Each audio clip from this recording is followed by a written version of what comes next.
Hello, and thank you for choosing this clean historical Western romance by Emma Ashwood. Before we begin, don't forget to hit that subscribe button. Your support allows us to keep sharing more wonderful stories for free. So grab a cozy spot, kick back, and let this story whisk you away to a different time and place. Enjoy. Copyright Emma Ashwood. The Orphan Train to Missouri by Emma Ashwood. Chapter 1. The Orphan Train, bound west out of New York. Spring, 1868. The train had been rolling west for 2 days when the boy first took notice of the girl who could not stop crying. She sat 2 benches down, a small figure of 5 or 6, folded into the corner by the window. Her shoes did not reach the floor. Her hands were knotted in her lap, and her shoulders shook with a weeping that had gone past noise into what was worse. Nobody went to her. There were 30 children in the car, maybe more. City children, every one swept up from the streets and asylums of New York, then put on a train for the West. The agent in the black coat walked the aisle twice a day. He counted heads the way a man counts crates. The boy was 12, and he had learned long ago not to care about crying. Crying was common where he came from. The streets were full of it, and the lodging houses too. None of it ever changed the circumstances. A boy who stopped to feel sorry lost his corner, or his papers, or his supper. The gutters taught their lessons early, and the boy had learned them all. So he watched the little girl the way he watched everything, from a distance, with his back to the wall of the car, where nobody could come at him from behind. She had cried through Ohio. She had cried through the long, flat dark of Indiana, quiet and steady, like rain that means to fall all night. When the other small ones slept, heaped together like puppies for the warmth, she stayed apart and wept into her own thin arms. By the second evening, something in it had begun to work on him. He did not have a word for the feeling. It sat under his ribs like a splinter, small and sharp. It would not leave him be. He told himself she was nothing to him.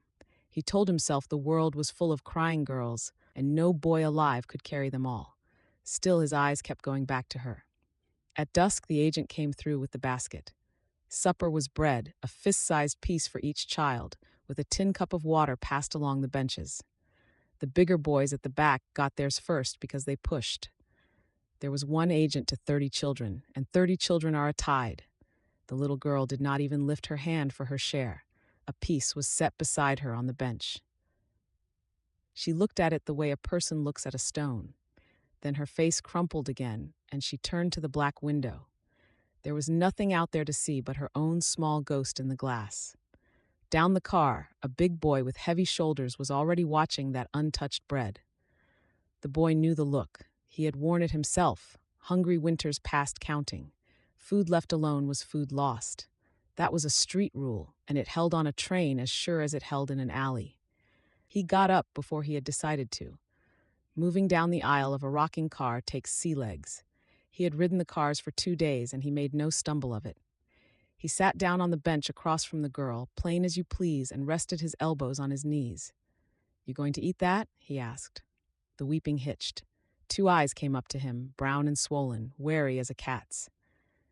"It's good bread," he said. "Better than I got most days back home. You don't eat it, somebody bigger will." "That's the truth, so I'm telling it." Her chin trembled. "I'm not hungry," she whispered. "Everybody's hungry," he said. "Some just forget to notice." Gently, so as not to spook her, he drew his own piece from his coat pocket. He broke it in two, put the bigger half into her hands, then closed her small fingers around it with his own. "Eat that much," he said. "Just that much. Then you can cry all you want, and I won't say a word against it." For a long moment she only looked at him. Then, in the smallest bites he had ever seen a child take, she began to eat. Tears ran down while she chewed. She ate anyway. When his half was gone, he set her own piece in her lap, and she ate that too, hiccuping between bites. He had meant to go back to his own bench then. Instead, he stayed. The dark came down over the fields outside, and the lamps were turned low. All around them children settled into sleep, like birds going quiet at night. The girl's crying wore itself out at last. Somewhere in Illinois, with the wheels drumming the same word beneath them, she tipped sideways against the wall and slept. The boy sat watch a while, for no reason he could name. In the morning, the cold woke him first. It had come down from the north in the night, a raw gray cold that breathed through every seam of the car. The children woke stiff with white breath, complaining in small voices. The girl was shivering so hard her teeth clicked. She had a thin dress, a thinner shawl, and nothing else in the world. He looked at her a moment. Then he shrugged out of his coat, a man's cast-off cut-down ruff at the sleeves, and dropped it over her like a blanket. "I run warm," he said before she could speak. It was a lie and his arms were prickling already, but he said it steady. "Anyway, I'm used to worse. You keep it till the sun's up proper." She pulled the coat to her chin. Above the collar, her brown eyes watched him with a new glint. It was not trust yet. It was the place where trust starts. Trouble came at noon, the way trouble does, when the breadbasket went round again. The big boy, with the heavy shoulders, came down the aisle behind the agent, trailing him like a gull behind a plow. Where a small child was slow to take a share, his hand was quick. He had gathered a second piece already, then a third, working the car with an old, practiced ease. When he came to the little girl's bench, he put out his hand for her bread. He did not get it. The boy's hand closed on his wrist, and the two of them stood locked a moment in the swaying aisle, measuring each other. "That one's hers," the boy said. "Says who?" "Says me." The big boy was taller by a head and heavier. For a moment, it could have gone to blows, but the look on the smaller boy's face made him think better of it. Street boys know one another at a glance, the way dogs do. What he saw was a boy with nothing left to lose a fight over. "Keep her, then," the big boy muttered, and moved on down the car. The boy sat down across from the girl as if nothing had passed. Her bread lay untouched in her lap. Her eyes were very wide. "Eat," he said, mild as morning. "It's yours. Nobody takes what's yours while I'm sitting here. That's settled, so put it out of your mind." That was the day she began to talk. Not much at first. A word, a question, silence again for an hour. She had come from a foundling home on 12th Street. Her mother was dead of the fever. There had been a father once, gone to the war before she could walk, and never come home from it. The home had been cold, but there had been a matron who sang sometimes. She missed the singing. He listened the whole slow afternoon, prairie light crawling across the floorboards, while she laid out her small life like a handful of buttons. "What's your name?" he asked her when the light was going amber. She looked down at her shoes. When the answer came, it came in a whisper, so soft he had to lean in for it. "Nora." She said it the way a person speaks of their last possession, and that, he understood, was near enough the truth of it. The agent had gathered them all on the platform in New York before ever they boarded and told them plainly how it would be. New homes, new families, a new start in the West. Some families, he said, might wish to give a child a new name, and the child would be wise to take it kindly. New names handed out like new clothes. "Nora," the boy said out loud so she would hear it said. "That's a good name. That's a name worth keeping." The man said they might change it. Her voice wobbled. "When we're picked, he said we ought to be glad of whatever we get and not make a fuss. He said we have to answer to what we're called. Folks can call a thing what they like," he said. "Doesn't make it so. You were Nora before them, so you'll be Nora after them. Some things don't change hands." She studied him, brown eyes grave in the failing light. "Do they get to change yours?" "They can try." "What is it, your name?" He looked at her a while. A name was not a thing he handed out, but she had given him hers, so he leaned across the aisle and gave her his the same way. Low, next to her ear where no other soul could take it. Nora kept it. He watched her take it in, grave and careful the way she took everything. Outside, the sun went down over a country neither of them had ever seen. Somewhere ahead, past the dark, were the towns with the platforms, the rows of strangers, the choosing. Every child in the car knew it was coming. None of them said so. "They'll pick us different places," Nora whispered. "Won't they? You and me." He could have lied. Later he would wonder if he should have. But she was looking at him the way she had looked since the bread. To her he was the one solid plank in a flooding river. He found he could not put a lie on top of that. "Maybe," he said. "Likely." Her face began to come apart again. "Hey now," he took her hand, small and cold, in both of his. "Listen to me. Are you listening?" She nodded, tears standing ready. Whatever this train does with us, I'll keep your name safe. Nora, I'll carry it every place I go, and when I'm grown or before it, I'll come find you. I don't care where they put you. I'll ask at every town, every door, every landing on every river until I do. That's a promise, and I don't make them. Ever? Ever. This is my first. So it's got to be kept, or I'll have none at all. A 6-year-old cannot weigh a promise. She can only feel the size of it. Nora looked at this fierce, thin boy, the only kind part left in her whole broken world, and she believed him utterly. The train ran on into the dark, carrying the two of them west, together for now.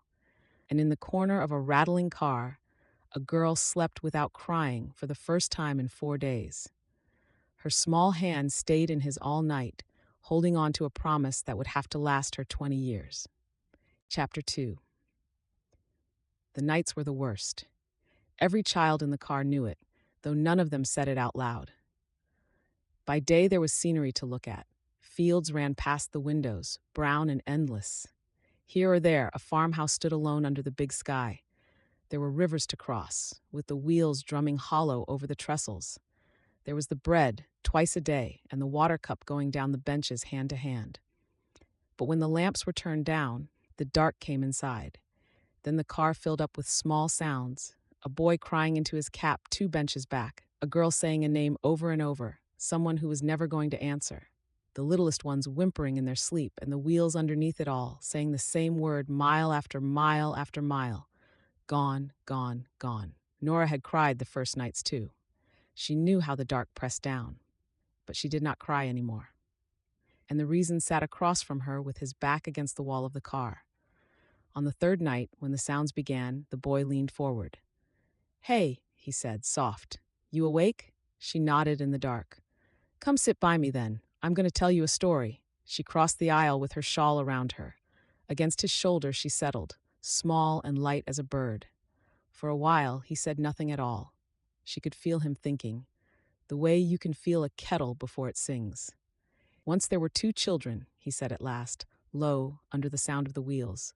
"A boy and a girl, and nobody in the whole world wanted them but each other."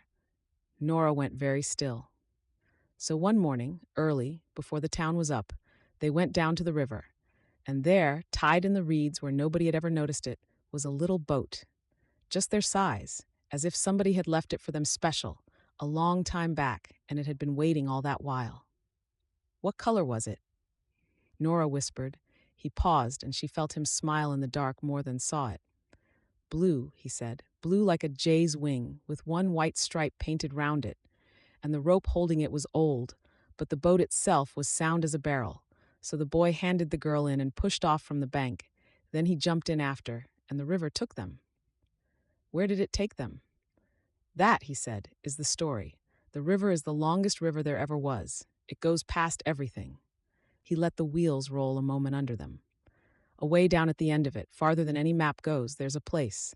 The girl had heard about it once from an old sailor. A place where it doesn't matter who you are or where you came from. Nobody asks, nobody sends you off. Once you come to that place, you belong there, and no soul on earth can ever send you away again." Nora let out a long breath. "Is it real?" she asked. "The place?" "In the story, it's real." "Do they get there?" "The children?" "Well now," said the boy, "that's the thing about a river. It's long. All manner of stuff happens on the way." And he began to tell her the way. He told how the 2 children floated down past the last houses, past dogs that barked from the banks.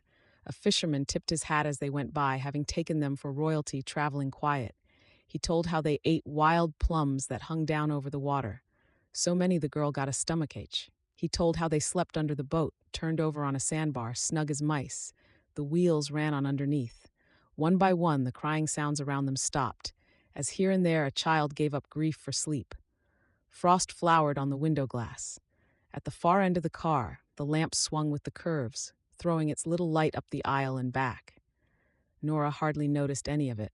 She was on the river. Then came the first danger.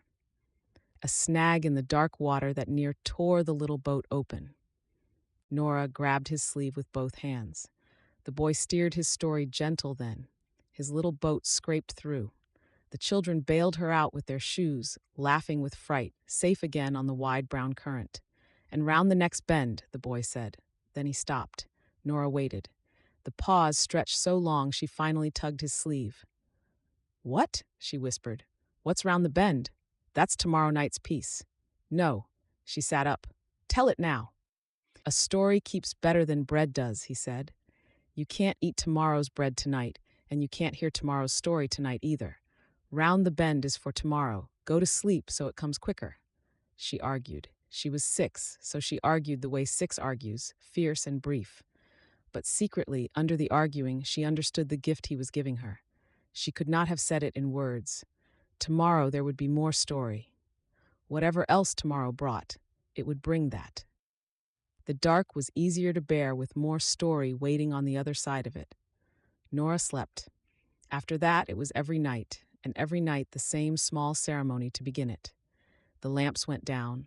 The car went quiet. Nora crossed the aisle with her shawl and settled in against his shoulder. Then she said the words she had decided were the proper ones. Where were we? Round the bend, the boy would say, and off the little boat would go. The river unwound night after night, longer than any river on any map because he made it longer as he went. Nora knew that in the way children know what they do not say. She had seen him during the day, staring out the window at nothing, moving his lips a little, building the next piece, laying it up the way other folks lay up firewood. Once she caught him at it and asked what he was smiling about. Nothing, he said. But that night, the story had a waterfall in it, with a dry cave behind the falling water. Then she knew where the smile had gone. Down the river, the 2 children sailed, past wonders, past a city on stilts where all the people lived above the water, with ladders for streets, past a meadow so crowded with fireflies at dusk it looked like the stars had landed there to rest. On one island lived tame deer that ate from the girl's hand, then followed the boat along the shore all afternoon, splashing in the shallows, and past dangers too, because he was too honest a storyteller to leave those out. One storm ran the boat aground and cracked 2 boards. The children spent 3 days mending her with pitch from a pine tree. A cold stretch came where the plums ran out and the fish would not bite. They went hungry until they found a bee tree fairly bursting with honey. Worst was the man in the slow black barge. He offered to carry the children faster, and he smiled too wide when he said it. The boy in the story took one look, then pulled away hard for the far bank. Good, Nora breathed. I didn't like him. Nor did I, said the boy. That's why the story got shut of him. Always, always, he stopped before the end. Every night the little boat came round some bend, with something new just coming into sight, and every night his voice went quiet at exactly the wrong moment. It became a game between them, a grievance and a treasure. She would beg. He would shake his head, solemn as a judge, and tell her a story keeps better than bread. But one night, somewhere past the middle of the journey, she asked a different question. The dark was thick that night, and the day had been bad. They had stopped at a town in the afternoon, and children had been taken off the train. 6 of them, chosen on a platform by strangers, while the rest watched from the windows. A brother had gone to one wagon, his little sister to another. The sound she made was still in everybody's ears. Nora sat close against the boy's shoulder, story or no story, and her hands would not let go of his sleeve. Do they get there? She asked. At the end, do the children in the boat get to the place where nobody's sent away? For a long time, neither of them spoke. The wheels ran on in the dark. You'll hear it, the boy said at last. The end.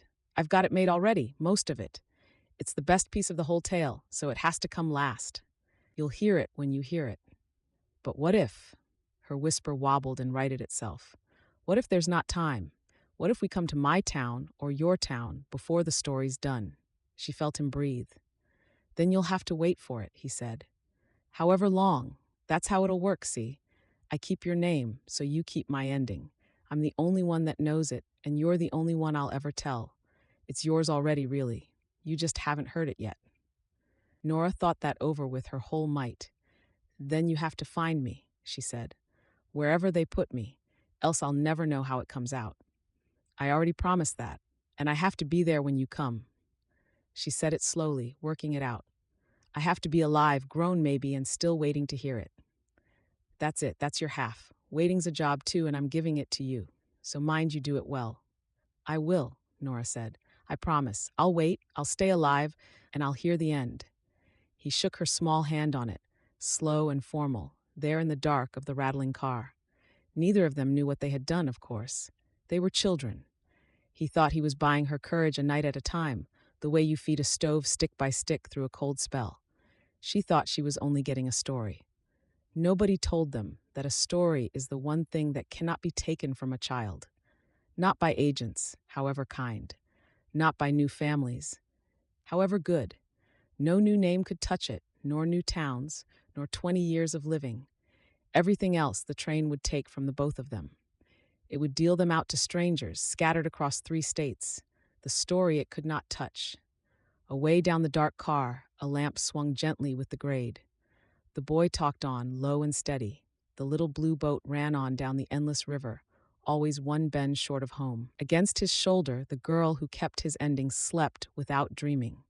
She would carry it further than either of them could have believed, and she would wait for it, just as she promised, 20 years past the last night he ever got to tell.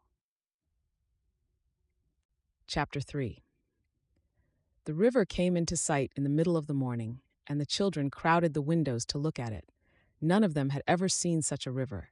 It lay across the whole country like something spilled, brown and slow, with the sun beating dull sparks off the water. A steamboat was working upstream, smoke standing off her stacks in 2 black ropes. "The Missouri," said the agent, passing down the aisle. "Wash your faces now. Comb where a comb will go. We stop at the next landing." A stillness went through the car. Every child aboard knew by now what a stop meant. There had been 4 already, 4 platforms in 4 towns, and each time the car had come away emptier. There were rules to it, learned the hard way and whispered bench to bench. Stand straight, speak when spoken to, smile if you can manage it, for the sour-faced ones are passed over, and passed over is worse. Nobody could ever say which was worse in his heart, being taken or being left. Nora did not go to the window to see the river. She stayed where she was, pressed against the boy's side, both hands wrapped around his arm. All night she had slept that way, and she had no intention in this world of letting go. "Maybe it's a small town," she whispered. "Maybe nobody will want anybody." The boy looked down at her. All morning he had been quiet, quieter even than usual, and what was in his face, she was too young to read. He had seen the fine, warm houses on the bluff above the river, and he could count. Towns along a river are fat towns. Fat towns want children. "Listen," he said. "Whatever happens down there, you remember what's yours. Say it back to me." "My name is Nora," she said. It had become a lesson between them. "Whatever they call me, I was Nora first. And you'll come find me, wherever they put me. And I wait, I stay alive, and I hear the end of the story." Her voice cracked in the middle of it, but she got it said. "That's it. That's the whole of it." He put his hand over both of hers, where they gripped his arm. "Don't you cry now when we're stood out there. Cry tonight if you have to. Not out there. You cry, so they think you're sickly, so they pass you over, so you go back in the car. And the car runs out, Nora. Away down the line somewhere, the car runs out." She only nodded and held on tighter, watching the river come up bigger through the glass. The train began to slow. The landing was bright and windy. River smell lay over everything, mud, fish, tar, all mixed. Beyond the platform, a town climbed the bluff, white houses among green trees, a church spire, brick buildings shining in the sun. Wagons stood in a row with their teams switching flies. People were already gathering, dozens of them come to see the orphan train the handbills had promised. "Down now. Form your lines. Little ones in front." The agent's voice was not unkind. It was only tired, and it moved them along the platform the way a current moves driftwood. 22 children left in 2 rows, blinking in the light off the water. Nora stood in the front row, and the boy stood directly behind her. His hand was on her shoulder. The people of the town came along the rows slowly. Up close, they were terrifying in the ordinary way of strangers, big faces bending down, smelling of soap and horses. Hands turned a boy's chin to the light. A woman in gray asked a girl of 10 whether she knew her letters. The girl said them straight through in a shaking voice, all 26 like a prayer. "Fine, healthy children," the agent was saying over and over. "City stock, but sound. Raised Christian, every one. Nora fixed her eyes on the boards of the platform and did as she had been told. She did not cry, not when a fat man looked her over and moved on. Schleit, prosody. Not when two sisters from the car went to two different wagons, and the whole platform pretended not to hear what that sounded like. She was watching a knothole in the boards, minding her half of the bargain, when the shadow fell over her. Well now, here's a little rosebud. The woman was tall, with kind eyes and a great many buttons. The man beside her held his hat in his hands, and had the settled look of a man whose fields are paid for. They were not old nor young. The woman crouched down to Nora's height, which no other grown person on the platform had troubled to do. "What's your name, child?" "Nora, ma'am." She said it clear, the way it deserved saying. "Nora." The woman looked up at her husband, and something passed between them, some old private ache that Nora was too small to read. "We had a girl once ourselves. The Lord took her back before she was 2. "I'm sorry, ma'am." "Well," the woman said. Her eyes had filled, and she laughed at herself, dabbing them. "Listen to her. Pretty manners and all." The man spoke for the first time. "Would you like a home, Nora? A proper one? We're Camden Bluff people, just up the hill there. There's a room does nothing but stand empty, and a swing in the yard my brother hung that nobody swings on. It's a lonesome kind of house we keep. We'd be glad of you." They were kind. That was the terrible part, Nora thought, years later. If they had been cruel, she could have hated them, and hating is easier. They were kind, and they had room for only one child. "Please, sir," she said, very small. "There's a boy." "A boy? He's mine. He looks after me. He's just there." She turned, and the boy's hand tightened on her shoulder. "He's strong, and he doesn't eat much at all." The man was already shaking his head, gentle and final, the way men shake their heads at weather. "We asked for a little girl," he said. "One child is what we can do right by. A grown lad of 12 needs land to work, and mine's all worked. I'm sorry, son, truly." "Take her," the boy said. Nora's head came round. The boy was not looking at her. He was looking at the man, eye to eye, and his voice was steady in the way she knew cost him. "She cries at night the first while," he said. "You leave a lamp lit, she does better. She likes stories. She's smarter than she looks and braver than anybody. Take her, be good to her, and there's no trouble in her at all." "You talk like her brother," the woman said softly. "I'm what she has." What happened next happened quickly, the way the worst of life does. There were papers to sign at a table, with the agent's pen scratching. The woman asked Nora to say goodbye quick, like a good girl, for the wagon was waiting on the road home. Nora did not say goodbye. She took hold of the boy's hand with both of hers, locked her fingers, and would not let go. She heard the grown voices go back and forth above her, patient, then less patient. "Come along now, child, come along." In the end, the agent knelt and worked her fingers loose one at a time. He kept saying gently that she was a lucky girl, such a lucky girl. "Nora," the boy said. His voice cut through it all, low as ever. Her eyes found his face and held there while her grip was pried away finger by finger. "Mind your half," he said. "That's all. Mind your half, so I'll mind mine." Then the woman's arms were around her, lifting, and the platform was moving past. Over a blue shoulder full of buttons, Nora watched the boy grow smaller among the children nobody had picked. She was carried to the table where the papers lay. The woman held her on her lap, rocking her a little without knowing she did it, while the men finished the signing. "There's just the matter of the name," the woman said. "Nora." The pen stopped. "It's a sweet name, I know. Only my mother was Nora, you see, and she was hard to us all her days. God rest her. I couldn't be calling it across a yard the rest of my life. That's the plain truth." The woman turned Nora on her knee, looking into her face with real tenderness. "We thought Ada, for the little one we lost. Ada's a fine name, isn't it? Short and sweet. Could you be our Ada, do you think?"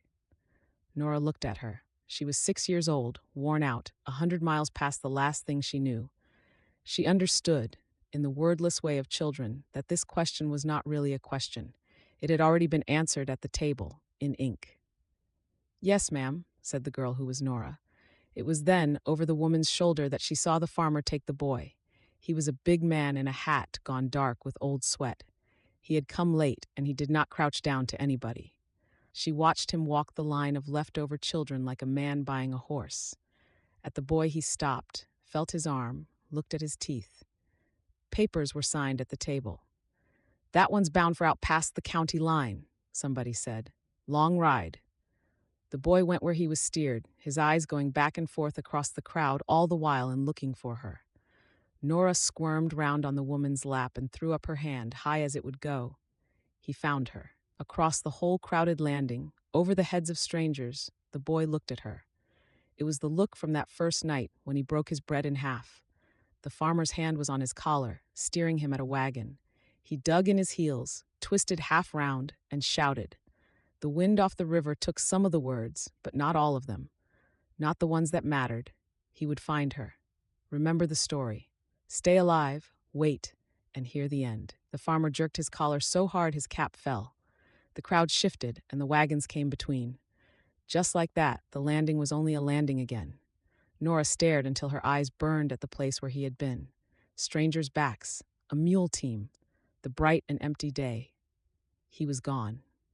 That night, she lay in a clean bed in a white room, in a nightgown that smelled of cedar, with a lamp left burning low.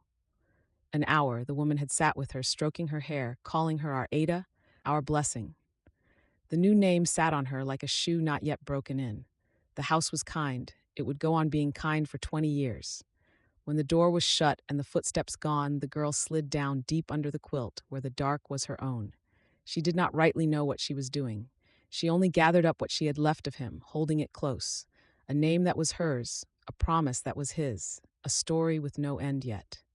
The end would come to find her. He had said so. She fell asleep holding that thought, 6 years old, her fist shut tight around nothing anyone could see. Away north, on a dark road into another county, a boy in a jolting wagon watched the river light fade. He began learning how to wait. 20 years would pass before either of them heard the other's name again. Chapter 4. Camden Bluff, Missouri. 20 years later, 1888. The packet came down the river in the last hour of the afternoon. A man stood alone at her bow rail, watching a town rise off the water. Louis Morit was 32 years old, lean as a towline, brown as the river in June. He had a boatman's way of standing, loose in the knees, riding the deck without holding on. 20 years of rivers will do that to a man. They will teach him to balance on all but solid ground.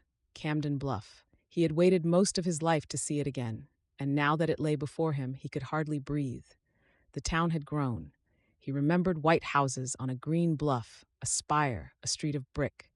All that was still there, but more had come up around it, the way a tree thickens.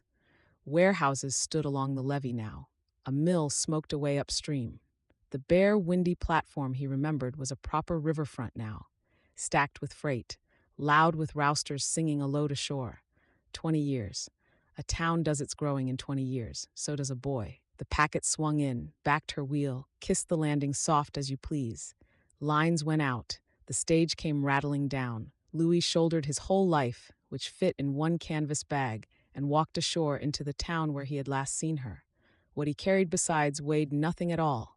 A name, Nora. He had been carrying it for 20 years, through 11 states, up and down 4 rivers. It was the one cargo he had never once set down. Nobody on the levee looked at him twice. River towns are used to river men, and he had the look. Weathered canvas, quiet boots, a man off a boat like 100 others. He stood a moment in the crowd, getting the feel of the ground. The old ritual rose in him, the same as at 100 landings before. Somebody here might know. That was the whole prayer of it. Somebody here, this town, this time, might remember a little, brown-eyed girl taken off the Orphan train in the spring of 1868. A girl called Nora, 6 years old, who cried at night unless a lamp was lit.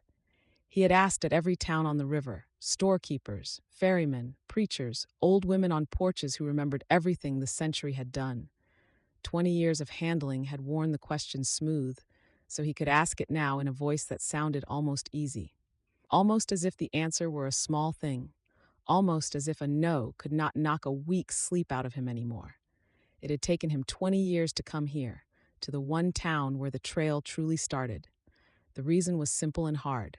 Camden Bluff was the last hope. A man saves the last of anything. While there were other towns to try, other landings, other registers, the search could not die.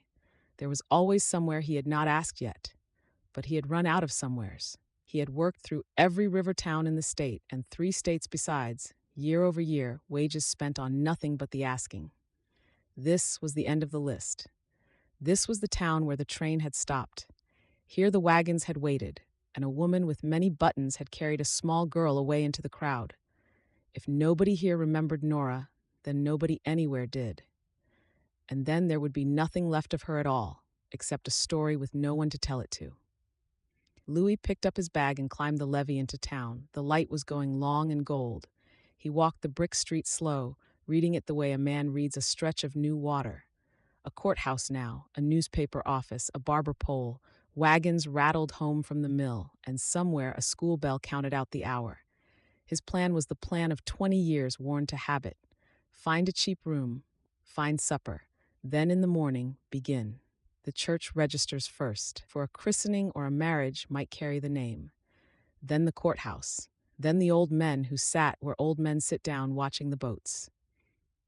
Men who watch rivers remember years the way other men remember faces. Simple, patient. He had done it 100 times. But standing in the long light with the town going home around him, Louis found he was afraid and honest enough to know it. At every other landing, hope had cost him nothing much. Here it could cost him everything, because here was the end of the line. Tomorrow, this town would begin giving him its answer. Tonight, he wanted only to sit down somewhere warm and not know it yet. He asked a rouster on the levee where a man got supper. Baldwin's. The man pointed his chin up the slope, where lamplight showed yellow in a long, low building above the landing. The widow feeds the boats, feeds them proper too. You want the eating house, friend, and get there before the bell's crew does. The eating house stood on the rise where it could watch the river. It was clapboard, with a porch, a painted sign gone soft with weather, and the best aroma in 4 counties coming out the door. Fried ham, coffee, bread just out of the oven, the kind of scent that pulls a hungry man through a door. Inside was lamplight and long tables, oilcloth worn pale, a dozen men eating with their hats on pegs. A girl of 6 or so flew past the door at the back with a rag doll, chased by nobody. From the kitchen came a woman's voice, easy and clear, calling somebody to carry the pie plates steady. Louis took a place at the end of a table, near the window where he could see the water. Old habit. A man raised the way he was raised keeps a door in sight or a river. He was reaching for the coffee pot when the woman came out of the kitchen, 2 plates up one arm. For no reason at all, he watched her cross the room. She was smallish and quick, brown-eyed, somewhere in her mid-20s. Flour dusted one forearm to the elbow. A wisp of hair had come down over her brow, and she blew it aside without breaking stride. She set the plates down before 2 deckhands and made a comment that made the near one laugh into his cup. Then she was gone again, wiping her hands on her apron. A widow, the rouster had said. She moved like a woman with 3 more hands' work than hands. When she came to him, she brought ham, greens, cornbread, a wedge of dried apple pie, all of it hot, none of it asked for. That was the way of a boat crew table. You got what there was, and it was good. Coffee's strong this end of the pot, she said, filling his cup. You look like you'd want it strong. I do, thank you, ma'am. Off the packet? Yes, ma'am. Well, you're in ahead of the bell, so eat while there's elbow room. She looked at him a moment longer than the words needed. Not bold, just a good hostler's glance, taking the measure of a tired animal. There's more of everything. You look like the far end of a long trip, if you don't mind my saying so. I don't mind, Louis said. It's a fair description. Something crossed her face then, quick as a bird's shadow, gone before it could be named. She smiled and moved down the table with the pot, filling cups, trading words with men she plainly fed 6 nights out of 7.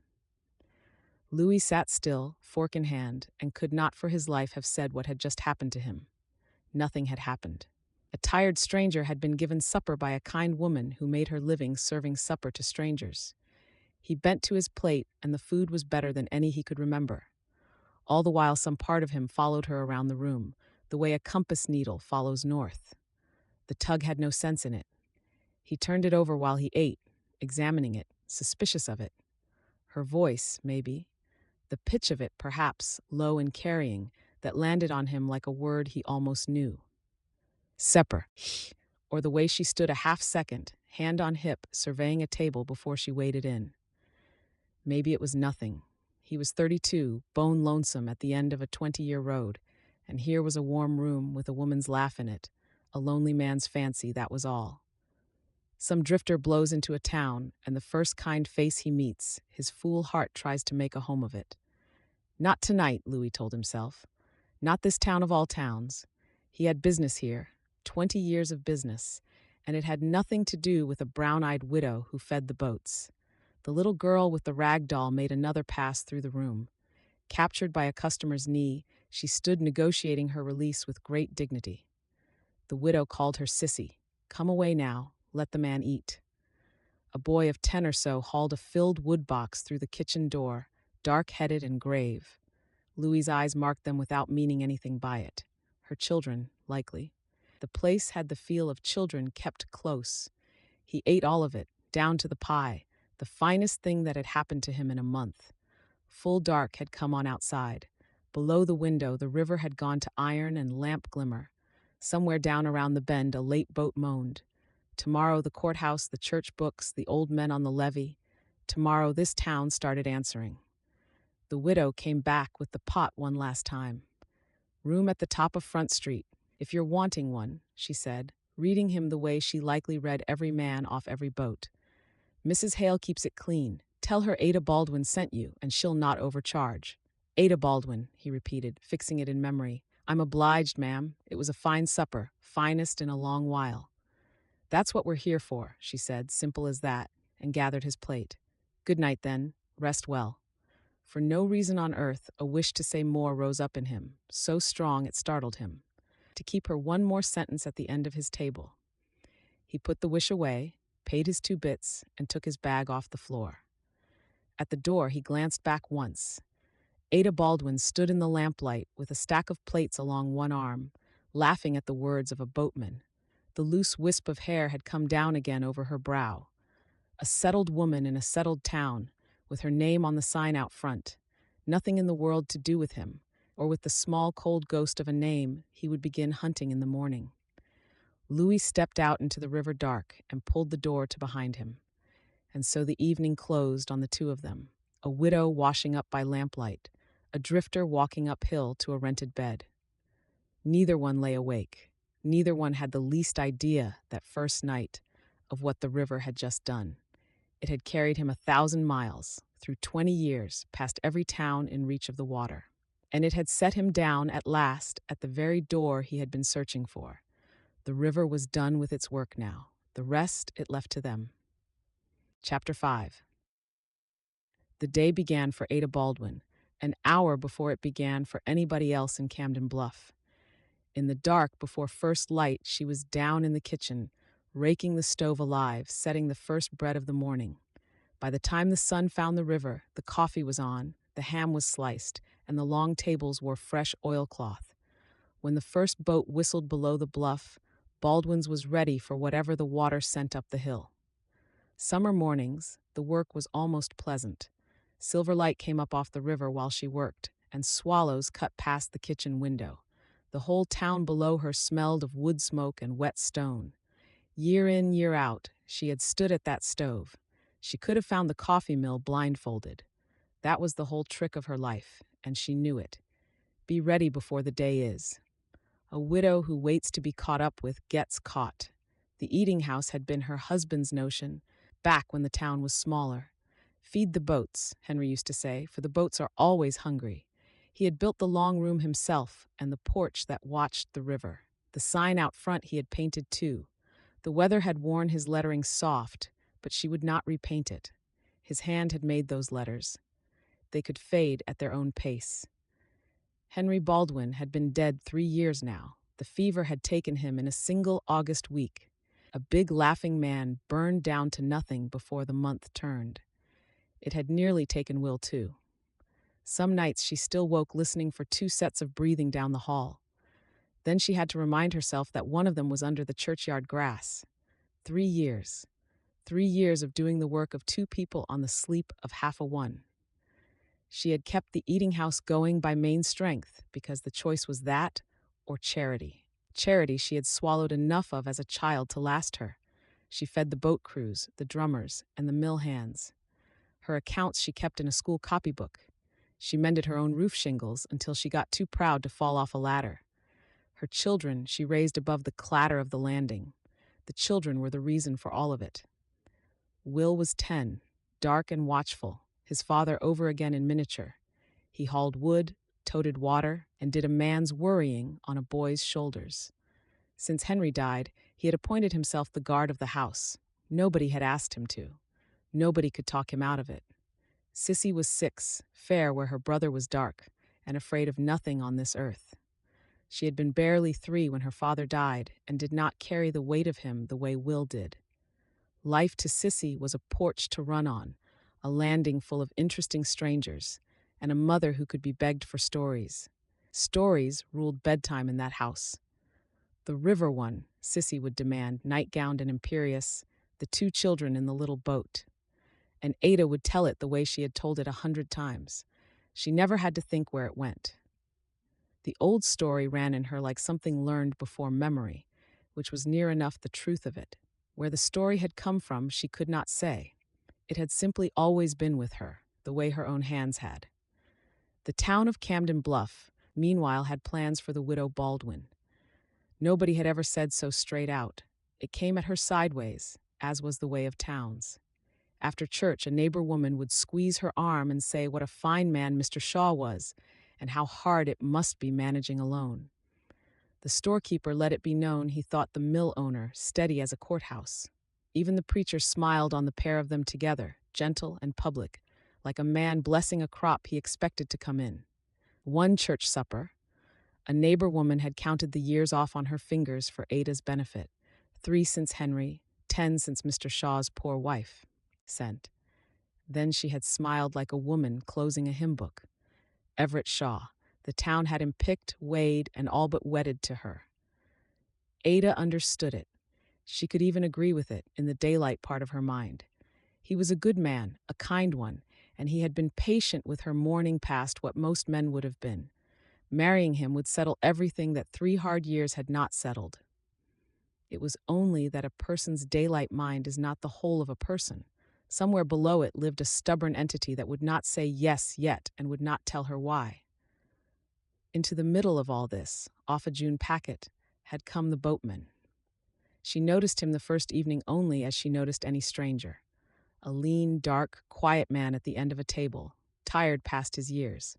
She had sent him up to Mrs. Hale's for a room and thought no more about him, except that he had come back the next day, and the day after that. Boatmen passed through Baldwin's like the river itself, downbound and gone. This one had taken a room by the week and stayed. Nobody could quite say what he was about. He was civil to everybody. He said almost nothing. Every night he paid for his supper, like a man settling a debt, and he tipped past all reason for a man in patched canvas. Louis Morit, said Mrs. Hale, who knew everything within 3 days. Off the boats, keeps his room neat as a pin, keeps his own counsel. Now what does a riverman want in Camden Bluff going on 2 weeks? Ada could not say, but she had begun, against her own better judgment, to be aware of him. Part of it was plain gratitude. He was no trouble, in a room full of men who often were. He ate what was set down, thanked her like he meant it, stacked his own dishes at the end. When the bell's crew got loud one evening, a look from the corner table quieted them faster than her broom handle ever had. Part of it was harder to put a name to. It was the way he watched her, not the way men watched her, which she had spent 10 years learning to step around. There was nothing hungry in it, nothing sly. He watched her the way a man watches a road he thinks he has traveled before, trying to place a bend in it. Grave, she decided. That was the word for him. A grave attention, and it followed her around the room while he ate. It never once made her feel unsafe. That was the strange part. It should have unsettled her, a stranger's eyes keeping that kind of watch. Some evenings it did, and she resolved to speak to him about his manners. Other evenings, carrying her lamp up the back stairs, she felt instead that the room below was somehow better guarded than it used to be. She did not care for either feeling. A sensible widow, all but promised to a good man, had no business having any feelings whatsoever about a drifter's eyes. So she did what she did with everything unmanageable. She fed it supper and kept moving. Will, meanwhile, had declared war. He said nothing, for that was not his way. His way was to be present. Whenever the boatman's plate went down, Will found a reason to be near that end of the room. He wiped tables that were already clean, or stacked wood that was already stacked. By the wood box he would stand, his father's dark eyes leveled like two barrels, watching the stranger the way the stranger watched his mother. Most men chaffed the boy, or ignored him, or worse, tried to buy him with a penny. The boatman did none of it. He nodded to Will, man to man, one time each evening. Then he let him be. "I don't like him," Will announced in the kitchen, 3 nights running. "You don't know him," Ada said. "Don't want to. What's he staying around for? Boats leave every day.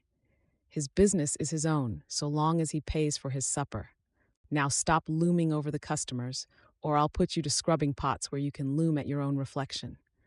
Will retired, unconvinced.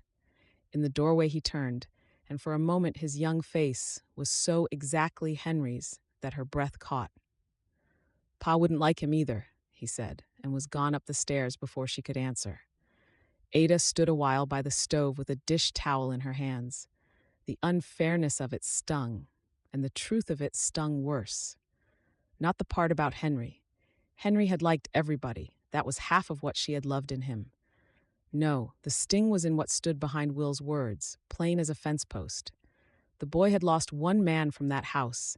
He meant to lose no others, and he counted every stranger at the table as a thief come early. 3 years she had spent teaching her son that they were safe.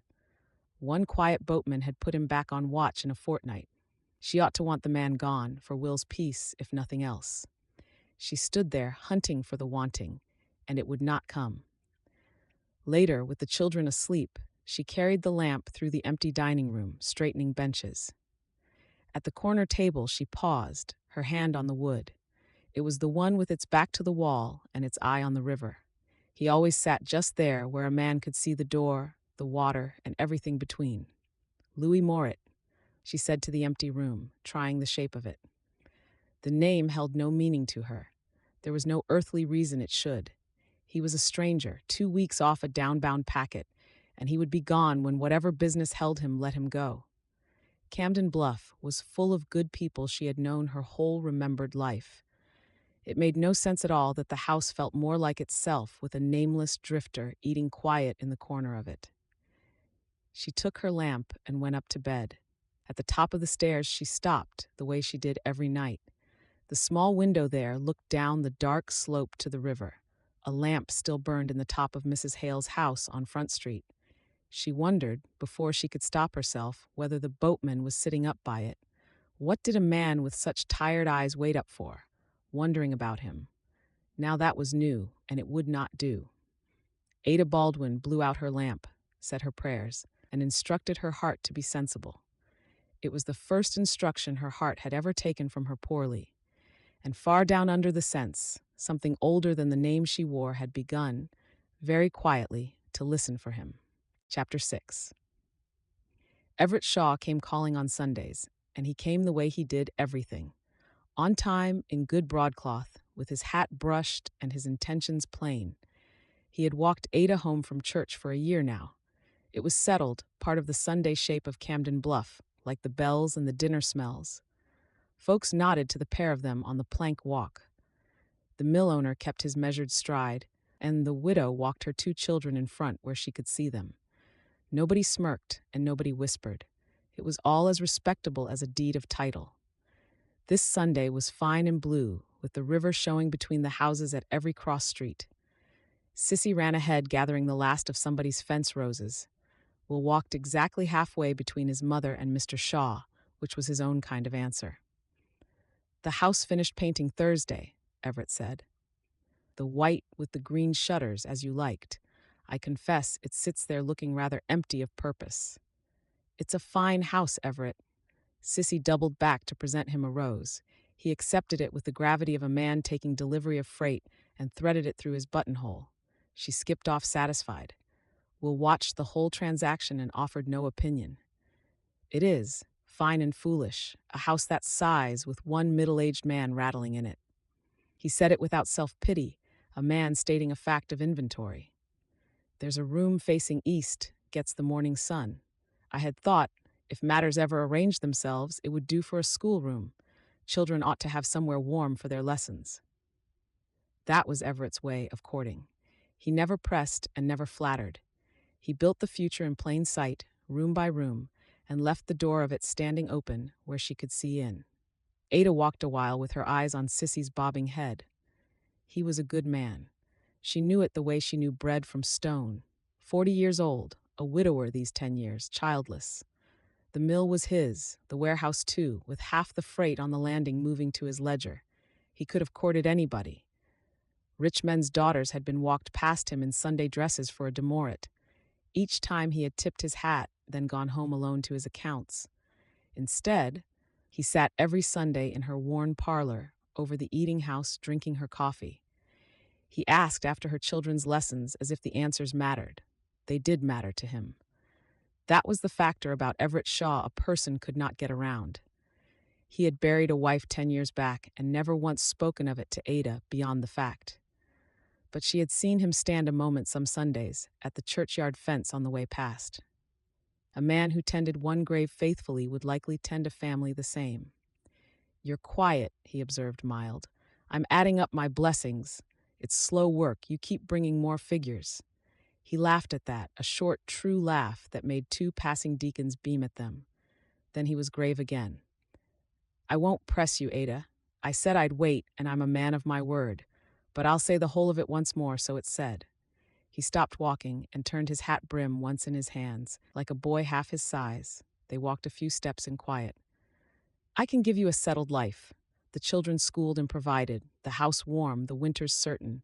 You'd never stand at that stove again unless it pleased you. I know I'm not a young man's romance. I'd not insult you by pretending it. What I am is steady. I'd be good to you all my days, and I believe you know it." "I do know it," Ada said quietly. Down the street, the church bells left off. Somewhere a dinner bell took up instead.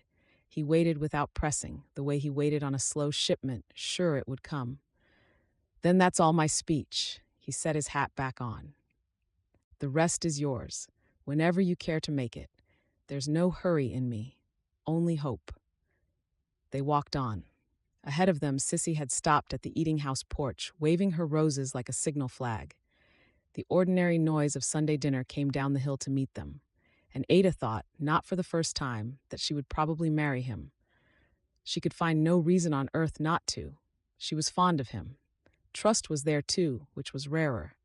And she was tired, the kind of tired 3 years of before dawn stoves wears into the bones. He was offering to take the heaviest of it off her back for good. Every sensible part of her said yes to Everett Shaw. The word was hers to say, and she could not think why she kept not saying it. She served him Sunday dinner with the family, as was custom. Then the boats came up hungry from the landing, the way they did even on the Lord's Day. The long room filled, and she went back to work with her sleeves rolled. Everett stayed on through the afternoon, drinking coffee at the family table near the kitchen door, reading his newspaper like a man already halfway home. Sissy commandeered his watch chain to admire, and he let her. It was a comfortable picture. She noticed in passing how comfortable and how little her heart rose or fell at the sight of it. Bread from stone. She knew a good man. She only wished knowing were the same as wanting. Across the room, at the corner table with its back to the wall, Louis Moritz sat over his coffee. There, he learned what the whole town already knew. He had not meant to learn anything. He had come up the hill because it was Sunday, and his room at Mrs. Hale's was small, and the eating house was the one place in Camden Bluff where being alone felt like company. 2 weeks he had been coming up that hill.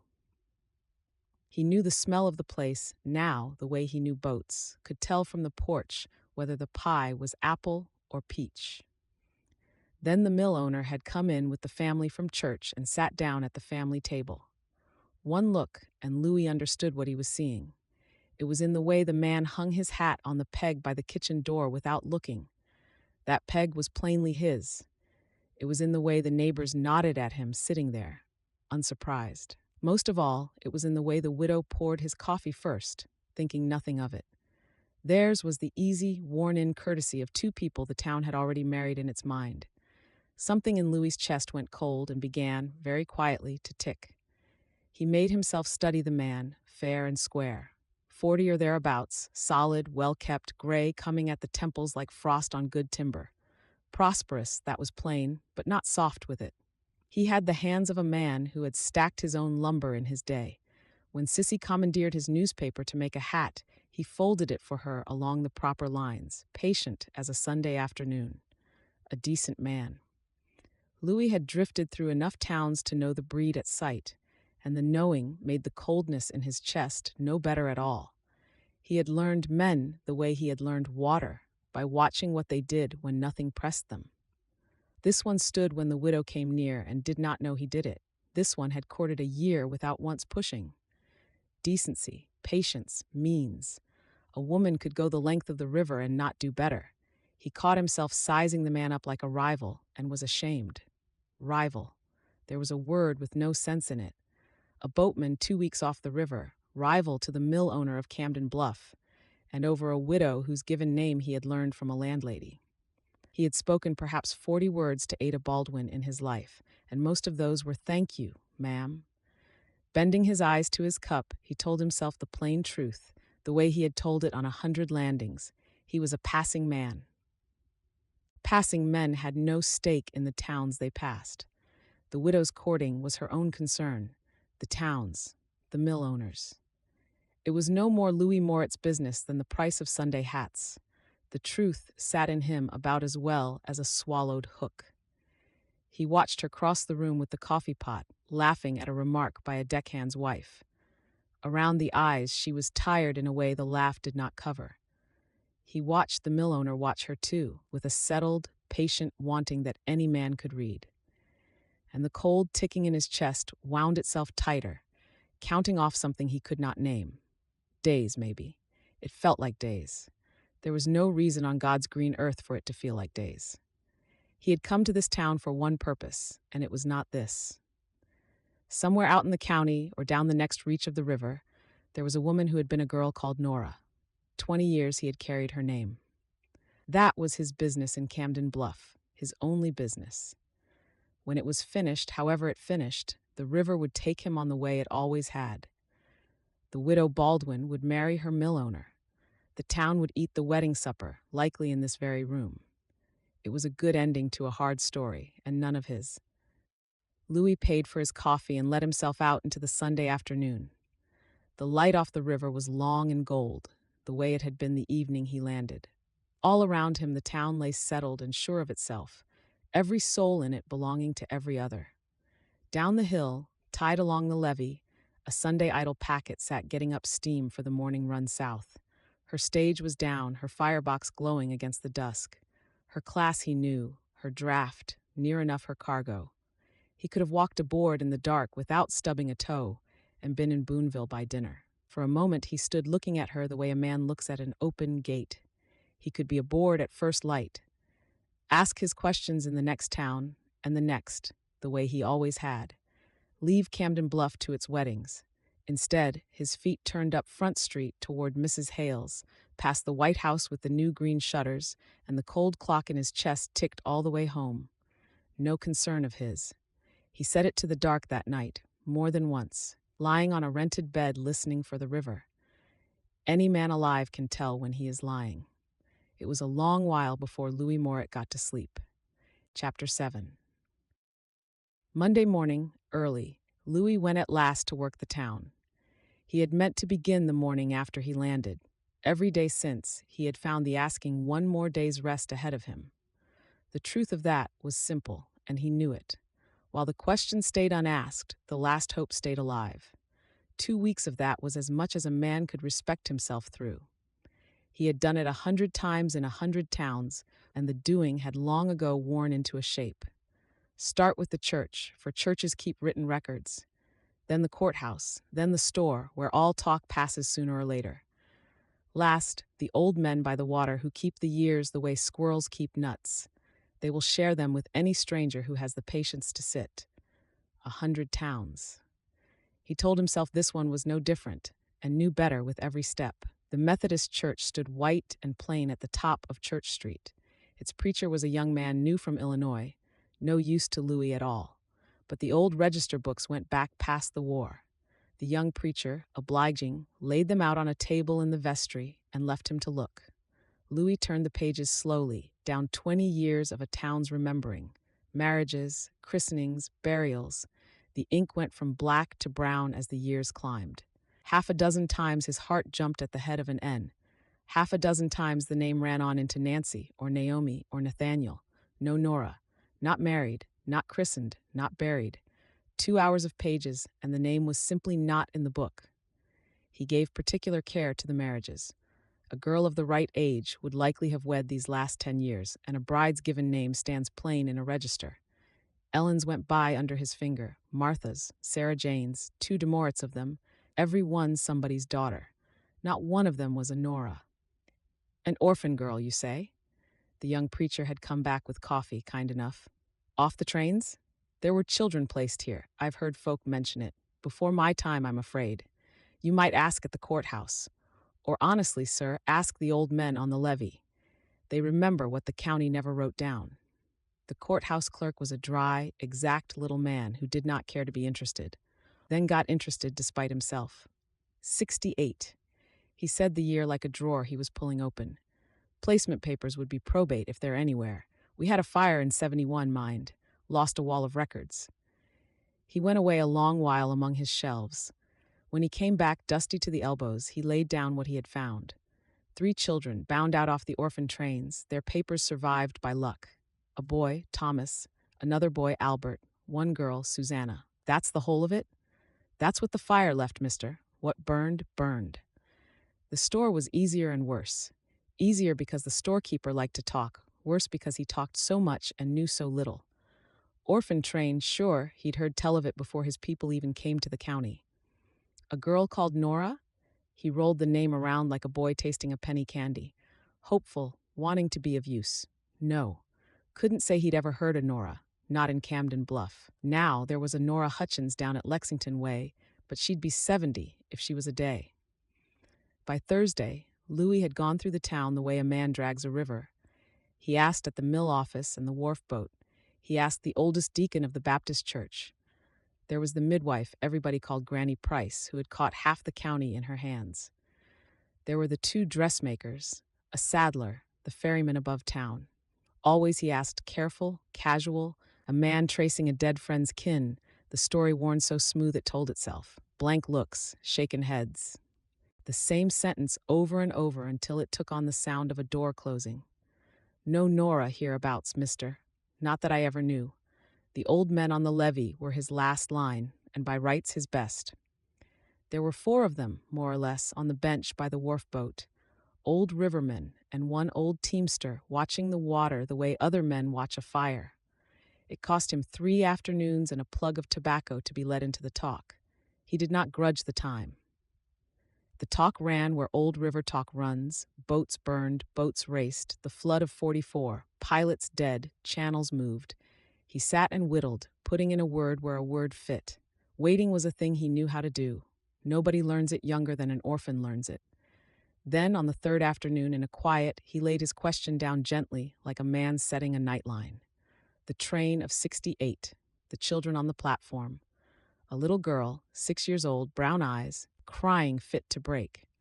I mind that train, the old teamster said at last, and Louis's heart came up his throat. You do. Surely. Hauled freight past the landing that same morning. All them little ones lined along the platform like crockery at auction. The old man shook his head slow. Hard sight. Folks came from 3 counties, picking and choosing. I mind a little bit of a girl crying now you say it. Little small thing. Her name was Nora. Louis kept his voice level the way a man holds a boat level in a crosswind. The family that took her would have been Camden Bluff people, well fixed.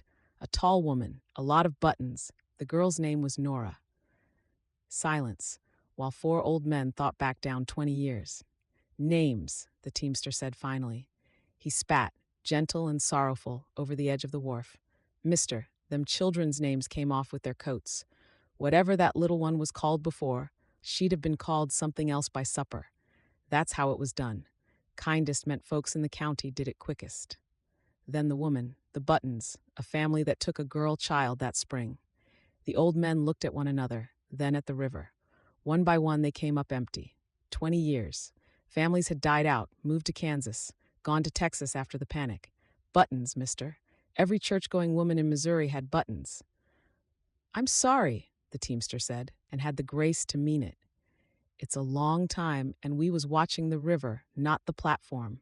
She could be anybody now. She could be anywhere." He worked his tobacco a moment. "Folks that took train children mostly kept it quiet after, mister. Let them grow up town folks, no questions asked. It was thought the kindest way. There's grown people in this county today that came off them trains, and you'd never pick them out, nor would their neighbors go telling." Louis thanked them and walked north along the levee until the town gave out. There he stood a long time, where the willows came down to the water. So, there it was. He had always known it could end this way. He had just never let himself stand in the place where it did. 20 years of rivers, 11 states, 1,000 landings, every dollar he did not eat spent on the going. All of it had run downhill to this one town, because this was where the trail began, and a trail must begin where it begins. The town had looked at him kindly, shaken its head, and closed the door. He knew the feel of a closing door better than most men living. Enough of them had shut behind him, farm after farm, that a boy had learned the sound early. The river was the only place that never once sent him on.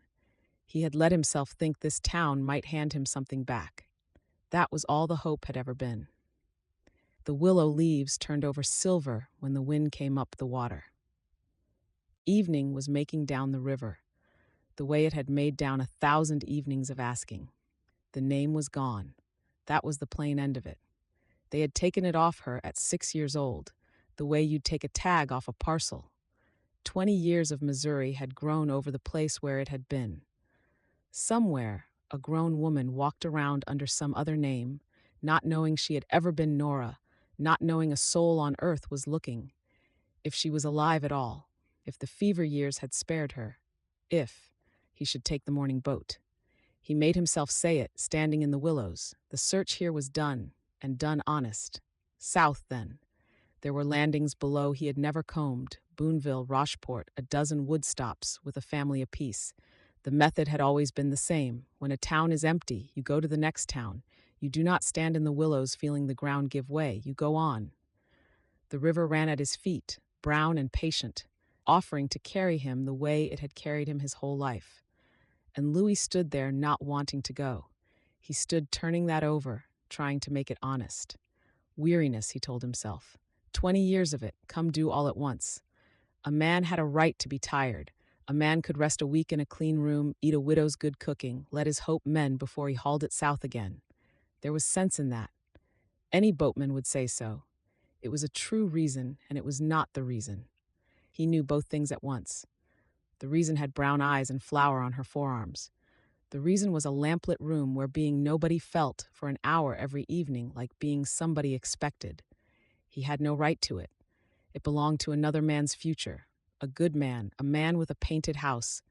Every evening he spent at that corner table, he was warming himself at a fire that would never once be his. Knowing all of it, every word, Louis turned and walked back along the darkening levee toward the light on the hill. The supper crowd had thinned when he came in. Ada Baldwin looked up from the long table she was clearing, and what she saw stopped her hands. "You look like bad news found you," she said, not prying, just seeing him. "It's been looking a while," Louis said. "I reckon it was owed." She studied him a moment. Then she went to the kitchen without a word. She came back with the coffee pot, with a wedge of pie he had not ordered, and set both down at his corner table. "Peach," she said, "against bad news. Sit down, Mr. Morit." "I'd not want to put you out, ma'am. You'll put me out arguing. The pie wants eating, and you're the only mouth left in the room." He sat. She poured, easy and unhurried, as if a drifter's low spirits was well worth 10 minutes of a busy woman's evening. Back in the kitchen, Sissy's voice was demanding something. Wills answered it, low, older than his years. the ordinary sounds of a house going toward bed. It was only kindness, the same she'd have dealt any tired man off the water. He knew that. A drifter had no earthly right to take it for more. He took it anyway, one more night, and could not for his life have said what he was staying for. 3 feet away, the girl he had hunted through 11 states poured his coffee, singing under her breath, and neither of them knew. Chapter 8. The rain came up the river on a Tuesday evening, and it emptied the town the way rain does. No boat was due before morning. The mill hands went straight home to their suppers, and the drummers kept to the hotel. By dusk, the eating house stood all but deserted. When Louis came up the hill with his collar turned, the long room held nobody but the family. 2 small neighbor children were waiting out the wet till their mother fetched them. "You'd be the only customer in Camden Bluff," Ada said, taking his dripping hat. "I hope you brought an appetite worth cooking for." "I was raised not to waste a kitchen's time, ma'am." "Then sit, and we'll see." It was the plainest evening of the world, and afterward he would remember every grain of it. The lamps burning early against the gray. Rain on the porch roof, steady as a mill wheel. Will at the family table over his schoolbook, frowning like his sums had insulted him.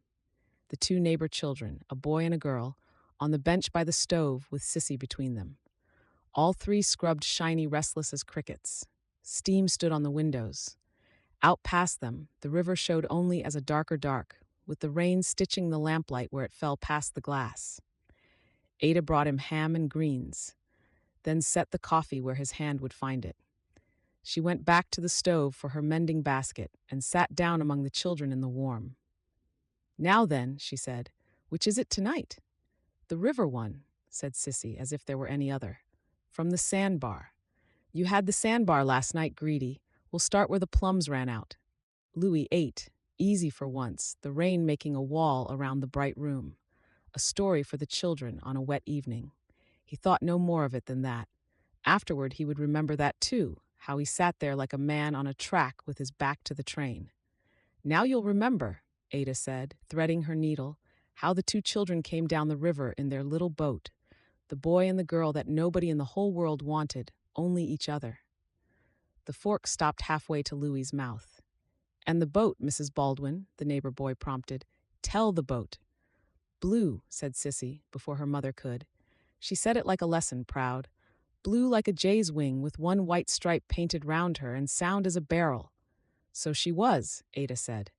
The rope that held her in the reeds was old and gray, but the boat herself was sound as a barrel, just as you say. And the river she rode on was the longest river there ever was.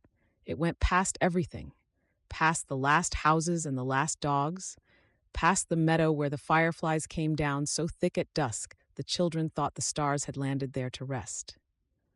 At the family table, Will had stopped frowning at his sums to listen. Too old for stories, listening all the same, the way boys do, with his eyes kept on the page. The room had gone strange. That was the only word Louis's mind would give him. Strange, the way the river goes strange before weather, the surface the same and everything under it moving. He set his fork down very carefully, because his hand had begun to shake, and he did not yet know why. He knew why. Part of him had known from the word blue. The rest of him sat in the lamplight and argued, one excuse after another, while a widow told her mending basket about the firefly meadow. A common story. Every family had river tales. Children's stories ran alike the whole country over, boats and rivers, lost children. Wasn't that the shape of half of them? "Tell the deer," the neighbor girl begged. "The island of the tame deer," Ada said, where the deer had never once been hunted, so they came and ate from the girl's hand. They followed the boat along the shore a whole afternoon, splashing in the shallows till the girl cried from not being able to keep them. Not a common story. His story. His own. Whole, all of it. The meadow, the island, the little blue boat he had built out of nothing, whispered piece by piece under the rattle of a westbound train. 20 years and 1,000 miles from this room, told to one living soul in all the world. One. The girl in the story cried from not being able to keep them. He had made that up for Nora, because Nora had cried at everything, and it had made her laugh instead. Louis gripped the edge of the table the way a man grips a gunwale. The room was tilting. The lamp swam long and yellow. Under him, 20 years folded shut, all at once, like a fan snapping closed in a fist. 11 states, 4 rivers, 1,000 landings, 1,000 supper tables, 1,000 kindly faces shaking no. And the whole time, at the end of the list, a woman stood at a stove with his story in her mouth, in the very town where he had lost her. The widow Baldwin. The widow Baldwin was Nora. He looked at her then, the way a man looks at the sun coming up over a country he thought he knew. Everything he had been too blind to see came home at once, striking him like the flat of a hand. Brown eyes. He had been 6 kinds of fool. Every evening for 2 weeks he had looked into them, hunting a girl called Nora all the while, and seen nothing. He had been looking for a child. A thin, starved little face had rounded into sweetness, the way faces do, and the crying 6-year-old was gone from it. But the gravity in her, older than her years, that he had marked the first evening, the steadiness of a person who had once watched everything she owned handed off a train platform. He had seen all of it and read none of it. And the voice. The voice he had not been able to walk away from, that had landed on him the first night like a word he almost knew. He had heard that voice before it ever had a woman in it. He had heard it at 6 years old, whispering under train wheels. How does it end? Do they get there? Promise me. The rain went on against the glass. The stove ticked. Nobody in the warm room knew what had just happened, except the one man who could not move. On they went, Ada said softly to the children, to the rain, down the long brown river, past every town and every stranger. Because away at the end of it, farther than any map goes, there was a place for them. And at that place, it didn't matter who you were, nor where you came from, nor what you had lost. Nobody asked, nobody ever sent you away. Once you came to that place, you belonged, and no soul on earth could ever send you off again. Do they get there? The neighbor boy demanded. Sissy sighed at him, worldly, 6 years old. It doesn't end. Mama's story never ends. It just goes on down the river. Every story ends, the boy said stoutly. Not this one. Ada bit her thread. For half a breath, something crossed her face, some small old shadow, there and gone. This one I never got the end of. So the children just go on, night after night. It's the going on that's the good part anyhow. Now the storm, or the bee tree? The storm, they voted. She sewed and told it, the boat driven up on the bar, the 2 cracked boards, the 3 days mending with pine pitch. The children brave over their little fire while the thunder walked the hills. Word for word, board for board, day for day. Louis sat with his supper going cold, his heart slamming his ribs like a fish in a boat bottom. He did the only thing left in the world to do. He watched her. Nora, alive. Not in Kansas, not in Texas, not lying under some prairie churchyard with the fever dead. Alive, grown, standing in lamplight 10 feet from his chair, with children of her own gathered at her knee. His story ran on in her still, its beginning long forgotten. She had waited. Without even knowing she was waiting, she had waited all the same. Her half of the bargain she had kept, 20 years, the way she'd promised him in the dark with her small hand in his. And she had no idea. That was the other half of it, and the cruel half. She was not waiting for him. She was mending a shirt in a warm room, a settled woman with a settled life, a good man's ring all but on her hand. The boy from the train was not a person to her. He was not even a memory. He was a story with no ending, a dream she thought she'd had once on a train coming west. If he stood up now and said her name, she would not know it. Worse, she would be frightened. A strange man off the river, white-faced at her table, claiming 20-year rights in her own kitchen with her children by the stove. He could lose her in one sentence, this time for good. The thought went through him like December water. On its heels came the room, too bright, too small, the rain too loud, his own breath not fitting in his chest. He had to get out. 20 years of weather was breaking loose inside him. It could not, it must not, break loose here, in front of her children, in front of her. He got up. The bench scraped loud in the quiet. Ada looked over, and whatever was in his face brought her to her feet with the mending still in her hand. "Mr. Morit," she said, "you're white as the tablecloth. Are you unwell?" "The supper was fine, ma'am." His voice came from somewhere a long way off, level by pure main strength. "Finest yet. I'm only tired. I'll say good night." "You're sure? It's coming down hard out there. Rain and I are old friends. Good night, Mrs. Baldwin. Good night, he said to the children, to the room, to all of it. Then he found the door and got himself out. The rain took him the moment he was off the porch. He went down the dark hill blind, walking anywhere, walking nowhere, until the lights of the town were behind him. The levee ran black and empty under the downpour. There, alone in the hammering dark with the river running beside him, Louis Moritz stopped and came apart at last. 12 years old was the last time he had let himself come apart that way. He had found her. He had found her. She was 10 feet away, and she was a whole world gone. Chapter 9. The rain blew itself out past midnight, and still Louis walked the levee. Back and forth he went in the dripping dark, wharf boat to Willows.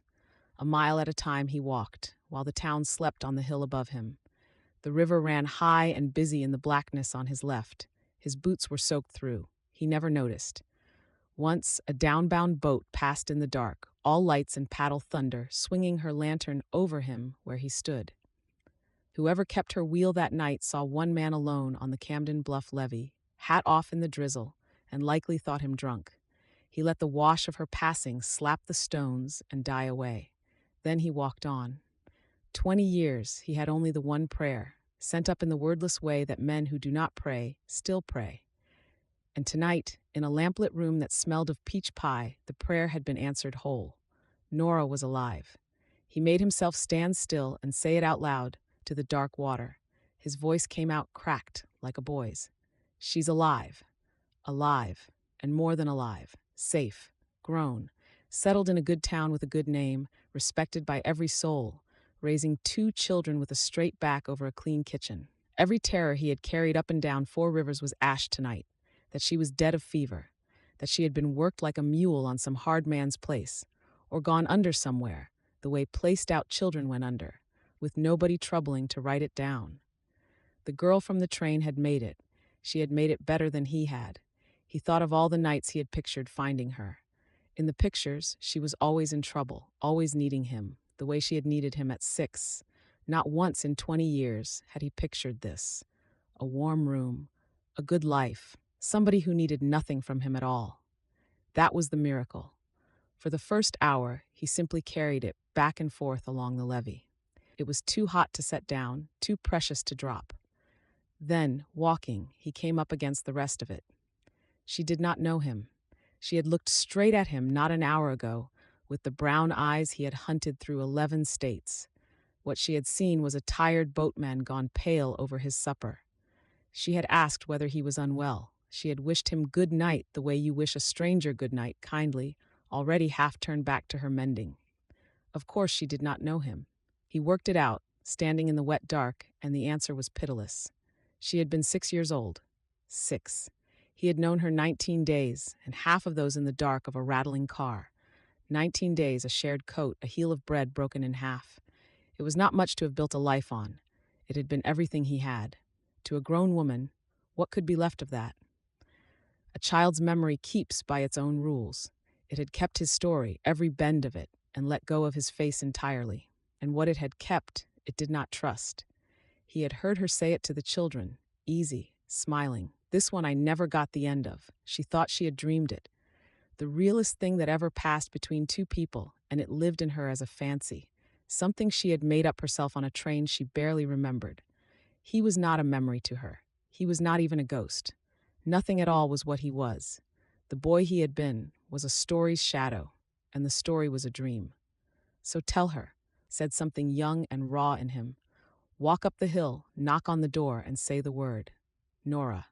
Watch it land. Give her back her name, the ending, all of it tonight, and let 20 years be over. He got as far as turning around. In his mind, he was already in her kitchen, and that was where the imagining went wrong, because he could see it, clear as lamplight. A woman alone with 2 sleeping children near midnight. A man off the river standing in her doorway with rain on him, saying you are not who you think you are. Saying your name is not your name. I knew you before this town, before your husband, before your own children, and I have been hunting you since before you could read. He watched her face in his mind, and what came up in it was not joy. Fear came up in it.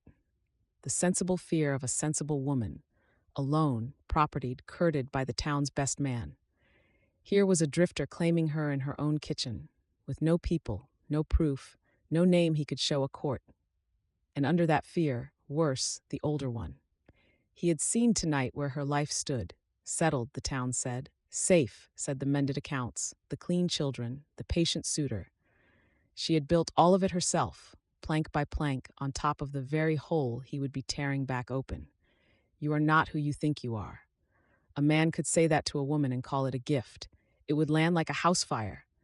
She had been torn out of one life already, renamed like a parcel, and had made herself a whole person anyway. Now the past wanted to walk in at midnight and tear her out of the second one. Every ripple of it spread wider the longer he looked.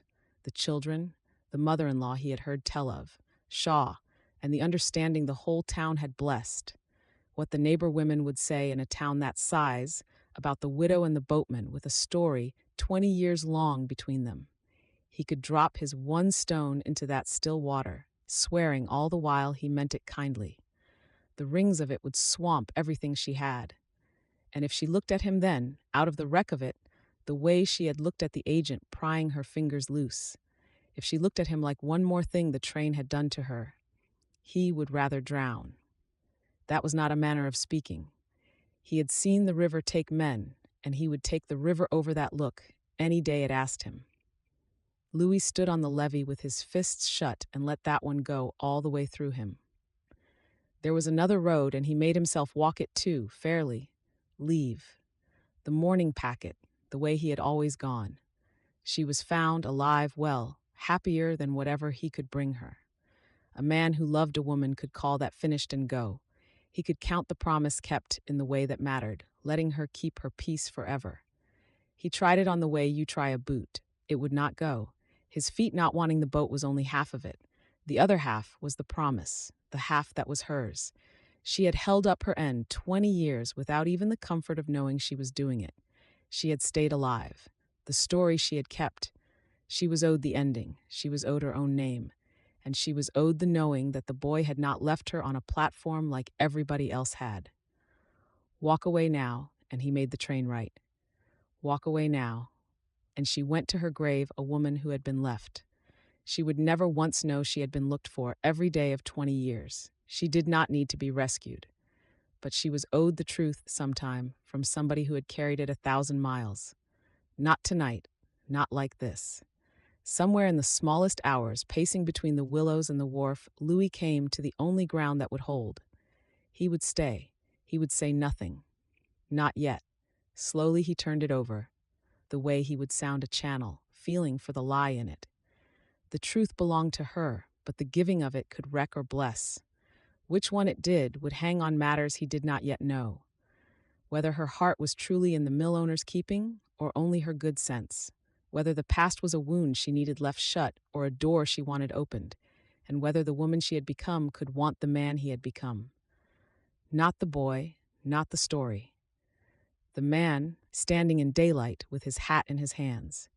He could not learn any of that from a corner table. He would have to come closer. Slow, honest in all ways, but the one, he would have to earn a place near her life. He would learn the shape of it until he knew what the truth would do to her. And if the day came when he saw plain that the truth would only tear her, he would carry it away downriver. She would never hear it from him, nor from anybody. It was a coward's bargain, and he knew it. A braver man, or a stupider one, would have knocked on the door tonight. He was choosing the long way because the short way terrified him, and no amount of calling it patience would make that false. But there was tenderness in it too, and he knew that as well. He had waited 20 years. He could wait a while more, if waiting meant she came to no harm by him. Mind your half, he had told her once, so I'll mind mine. He had one half left to mind. The ending and the name held safe until the day they could do her good instead of harm. The sky was going gray over the far shore when he finally climbed Front Street to Mrs. Hale's. He felt wrung out, scoured the way the sky looks after weather. Under the weariness, something that had not been in him in 20 years burned steadily as a wick. She was there, up the hill, asleep over her kitchen, with his story folded away inside her. not lost, not a name on his lips at 100 landings. There, 3 streets off, real as bread. Every morning after this one, he would wake in a town that had her in it. A man could stand a great deal of day with that in it. Tomorrow he would begin. Not the courthouse, not the registers. That search was over, and a stranger new one was starting, the strangest of his life. He would have to court in secret, patient as winter, the knowing of a woman he already loved. He had no notion how a man did such a thing. Mending a dock, now that he knew. Louis slept 2 hours, woke with the boats, and went down the hill to look at it. Chapter 10. The dock below the eating house had been sagging for 2 years, and everybody who used it had learned its ways. Boat crews coming up to supper stepped wide of the third plank without thinking. The stringers underneath had gone soft where they met the water. The whole outer end leaned a little south, like a tired horse resting a leg. Henry Baldwin had built it sound, but docks are like everything else on a river. They want keeping, and a widow with 2 children keeps what she can reach. Louis stood looking at it in the early light, the morning after the longest night of his life. Then he went and borrowed tools off the wharf boat. He worked all that day and the most of 2 more. The outer end he jacked true, sistering the soft stringers with sound oak. He pulled the third plank with 4 more like it and laid new ones, spiking them home with a boatman's economy. The sound of his hammer came up the hill through the open kitchen windows, steady as a heartbeat. Ada Baldwin kept finding reasons to be at the window that looked down on the water. On the 3rd afternoon, she came down the path with her hands in her apron and stood at the land end of the dock. "Mr. Morit, might I ask what you think you're doing to my dock?" "Fixing it, ma'am." "I can see that. I don't recall hiring it done." "No, ma'am." He set the last spike and drove it home. Then he stood up out of his crouch. "You didn't. The Belle's mate turned an ankle on that plank 2 weeks back, and I got tired of watching men walk crooked. Call it a favor to the boats." "The boats," she said. "They're particular where they step." Ada walked the length of it, slow, testing. The new planks lay pale against the gray of the old ones. All the lean was gone. Under her feet, the dock stood the way it had stood when Henry was alive. Something about that pushed at her chest from the inside in a way she had not braced for. "What do I owe you?" she asked, brisker than she meant. "And don't say nothing. Lumber's not free, and neither is 3 days of a man's back." Lumber was culls from the mill yard, bought for dimes. The back was mine to spend. He gathered the borrowed tools, not looking at her. "I take my supper here every night of the world, ma'am. A man likes his supper to come off a dock that'll hold." "That's no kind of accounting." "It's river accounting. It'll balance if you let it." She stood there with the wind off the water pulling at her apron. Exasperated, she decided, or something else that had no name yet. In the end, she fed him fried chicken that night, with 2 pieces of pie, and charged him for neither. He paid for both anyway, leaving the coins under the plate's edge where she would not find them till he was gone. It became a contest between them, quiet and unspoken. It was the politest war Camden Bluff never knew it was watching. Mrs. Hale reported the town's verdict over her fence, which was that the widow had found a treasure and the treasure had found free suppers. Ada let the town think so. It saved explaining what she could not explain anyway. The roof went the same way. July came in hot, with thunderheads building across the river of an afternoon. One supper time, a stain spread on the kitchen ceiling while the rain hammered. The next dry morning, Louis was up the ladder with a bundle of shingles before Ada had finished the breakfast dishes. She came out to the ladder's foot and scolded him in a whisper on account of the neighbors. He shingled on, mild as May, and had the whole slope tight by dinner. Wood turned up split. That was the eeriest of it, she declared to Mrs. Hale. A woman would go to bed with the woodpile low and wake to find it split, stacked, ranked neat as soldiers. All of it done sometime in the gray before sunup, without one sound to wake the house. Twice she tried to catch him at it. Twice she overslept, worn out from the day before, and found only the stacked wood. Of the stacker, no sign. "You might at least wake me so I could say thank you," she told him at supper. "A person can't thank the dark." "The dark doesn't want thanking," Louis said, and passed his cup for more coffee.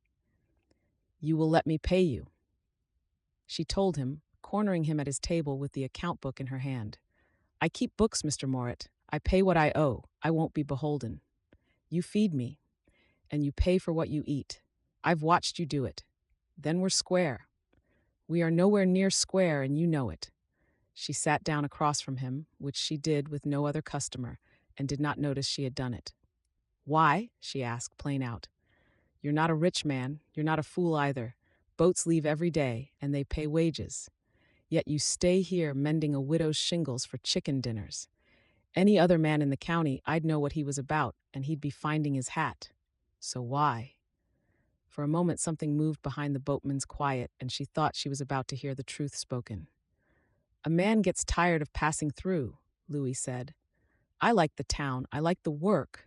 I've eaten at 100 tables on this river, ma'am. Yours is the first that ever seemed to mind whether I came back. Maybe I'm paying for that. It doesn't come cheap where I've been. It was a true thing, and it was not the truth, but it was as far as he could go. Ada looked at him a moment longer. Then she rose, smoothed her apron, and let it be. She was too short-handed to argue away good help, and too honest to pretend the house was not the better for him. That night she wrote in her copybook, in her small square hand, J. Morit, sundry work, owed. She did not put a figure to it. There was no figure to put. Sissy required no accounting at all. Sissy had decided the matter the first week. She adopted him the way a cat adopts a warm windowsill, completely, and without consulting anybody. When he came up the hill of an evening, she abandoned whatever she was ruining and ran to meet him. She sat by him at supper when her mother lost track of her. She showed him her rag doll Louisa, her collection of river glass, the gap where her tooth had been. His opinion was required on all of it. Mostly she required stories. You're a boatman, she informed him, climbing his knee as if it were a stump put there for the purpose. Boatmen know stories. Tell one. So he told her stories, small and careful ones. He told about a catfish under the Glasgow Bridge, big as a skiff, that stole a fisherman's anchor. Years later, it was seen wearing the anchor like a watch chain. He told about a ferry mule that wouldn't cross until the ferryman sang to it. The ferryman had the worst voice on the river, and the mule had the worst ears. They suited each other for 20 years. Small tales, funny ones, tales that ended and were done. Sing it, Sissy commanded. The mule song. There's no singing in this eating house, Louis said. Your mother keeps a respectable table. The mule would tell you so himself. Never his own. Never the one. That one stood behind his teeth every evening, whole, its ending polished from 20 years of carrying. 10 feet away, its owner dried dishes with no idea it was in the room. Some nights, with Sissy heavy against his arm, the wanting to tell it rose in him strong. Then he had to set the child down and go out to look at the river until it passed. You're my friend, Sissy told him one evening, matter of fact, the way she would have said the stove was hot. My best one that's grown. Persody, Louis was a while answering. Then I'm a lucky man, he said. His voice came out level. Keeping it so cost him more than the dock, the roof, and the woodpile together. Lucky was not the half of it. Lucky did not begin to cover what it was to be somebody's best-grown friend in this house. Will was another matter. The boy had not softened 1 inch in a month. If anything, he had dug deeper. The enemy had stopped being a stranger at a table and become a man mending his father's dock with his father's ways. Will watched from the kitchen doorway, from the top of the path, from behind the woodpile. That the woodpile was easier to fill now, he was too proud to admit. He never spoke first. His thanks, when his mother forced the issue, came out like teeth being pulled. At the family table, the chair at the head still stood empty every meal. Nobody sat in it. Sissy had once tried to wave Louis into it, supper being crowded, and the whole room had gone still as a held breath. Louis had looked at the chair, then at the boy already half out of his seat with his eyes burning. He had said only that he was a benchman himself, being used to boats. Then he had sat himself down along the side. Will had settled back, slow. He said nothing that night either, but he watched the boatman differently after it. It was the way a sentry watches a man who came to the wall, looked at the gate, and turned back of his own accord. Louis pushed nowhere. He knew this country. He had stood post in a rocking train car once, 12 years old, between a small girl and the world. Nobody had been able to buy him off either. A boy guarding a dead man's place could not be argued out of it, or bribed out of it, or charmed out of it. Nothing would win such a sentry but time, laid down slow, in plain sight. So he worked and let the boy watch him work. When Will hauled water, Louis happened to be carrying wood the same direction, silent, matching his pace to a 10-year-old's dignity. When the skiff Will was proud of dragged loose in a rise, it was back on its blocks by morning, baled dry. Its painter lay coiled in a neat Flemish that the boy studied for an hour. Then, alone behind the smokehouse, he taught himself to make it. Trust in a wary child is only ever earned, never taken. Louis had learned that from the inside, a long time ago. He could wait. Waiting, as it happened, was the one thing in this world he was truly good at. And for the first time in 20 years, he was waiting in sight of the shore. Chapter 11. By the middle of July, Ada Baldwin had to admit it. The boatman had become part of the shape of her days, and she could not account for how easily it had happened. It had gone the way water goes into ground. No single day of it could be pointed to. There was only the sum of small things, morning after morning. The dock stood true under her feet when she went down for the fish. Rain or no rain, the kitchen ceiling stayed the color a ceiling ought to be. The woodpile never sank low enough to worry her, and the heavy end of every chore seemed to get quietly picked up by somebody before she reached it. And every evening at the corner table, there he sat, quiet as the furniture, and somehow no more possible to imagine the room without. That was the part that puzzled her when she let herself look at it. She had known the man 6 weeks. 6 weeks, against a whole remembered lifetime of Camden Bluff faces. And yet there was Everett Shaw, whom she had known 10 years, sitting in her parlor in his good broadcloth. Across the coffee pot, he felt further off than this near stranger felt across a crowded supper room. It made no sense, and Ada Baldwin had built her whole life on things making sense. She started, privately, to keep account against it, the way she would tally a doubtful account. Small things. Evidence. There was his voice. The supper room at full tide was a roar. 40 boatmen, benches scraping, sissy underfoot, the whole crowded clatter of a landing at dusk. With her back to it all at the stove, she could pick his voice out of that noise the instant it spoke. It was the way a woman picks her own child's cry out of a schoolyard. His was a low voice, unhurried, pitched to carry to one listener and no further. It landed somewhere behind her breastbone, every time, in a place she could not show a doctor. It vexed her so much that she tested it once, on a Friday at the height of supper. She stood over the gravy with her eyes shut, waiting. 2 boat crews, the millmen, 40 voices. When his came, ordering nothing, only thanking Will for the water pitcher, she caught it before the second word. She opened her eyes, stirred the gravy hard, and called herself a fool in 3 ways. The fooling did not stop her doing it again the next Friday, nor the one after. There was the way he told a story. She had taken to lingering over the dish towels when Sissy captured him of an evening, and she had caught the trick of it. He never finished. Every tale went along fine to the very best part. The catfish rising, the mule halfway over the river. There his voice would go quiet. He would look at the ceiling and allow that the rest of it would keep till tomorrow.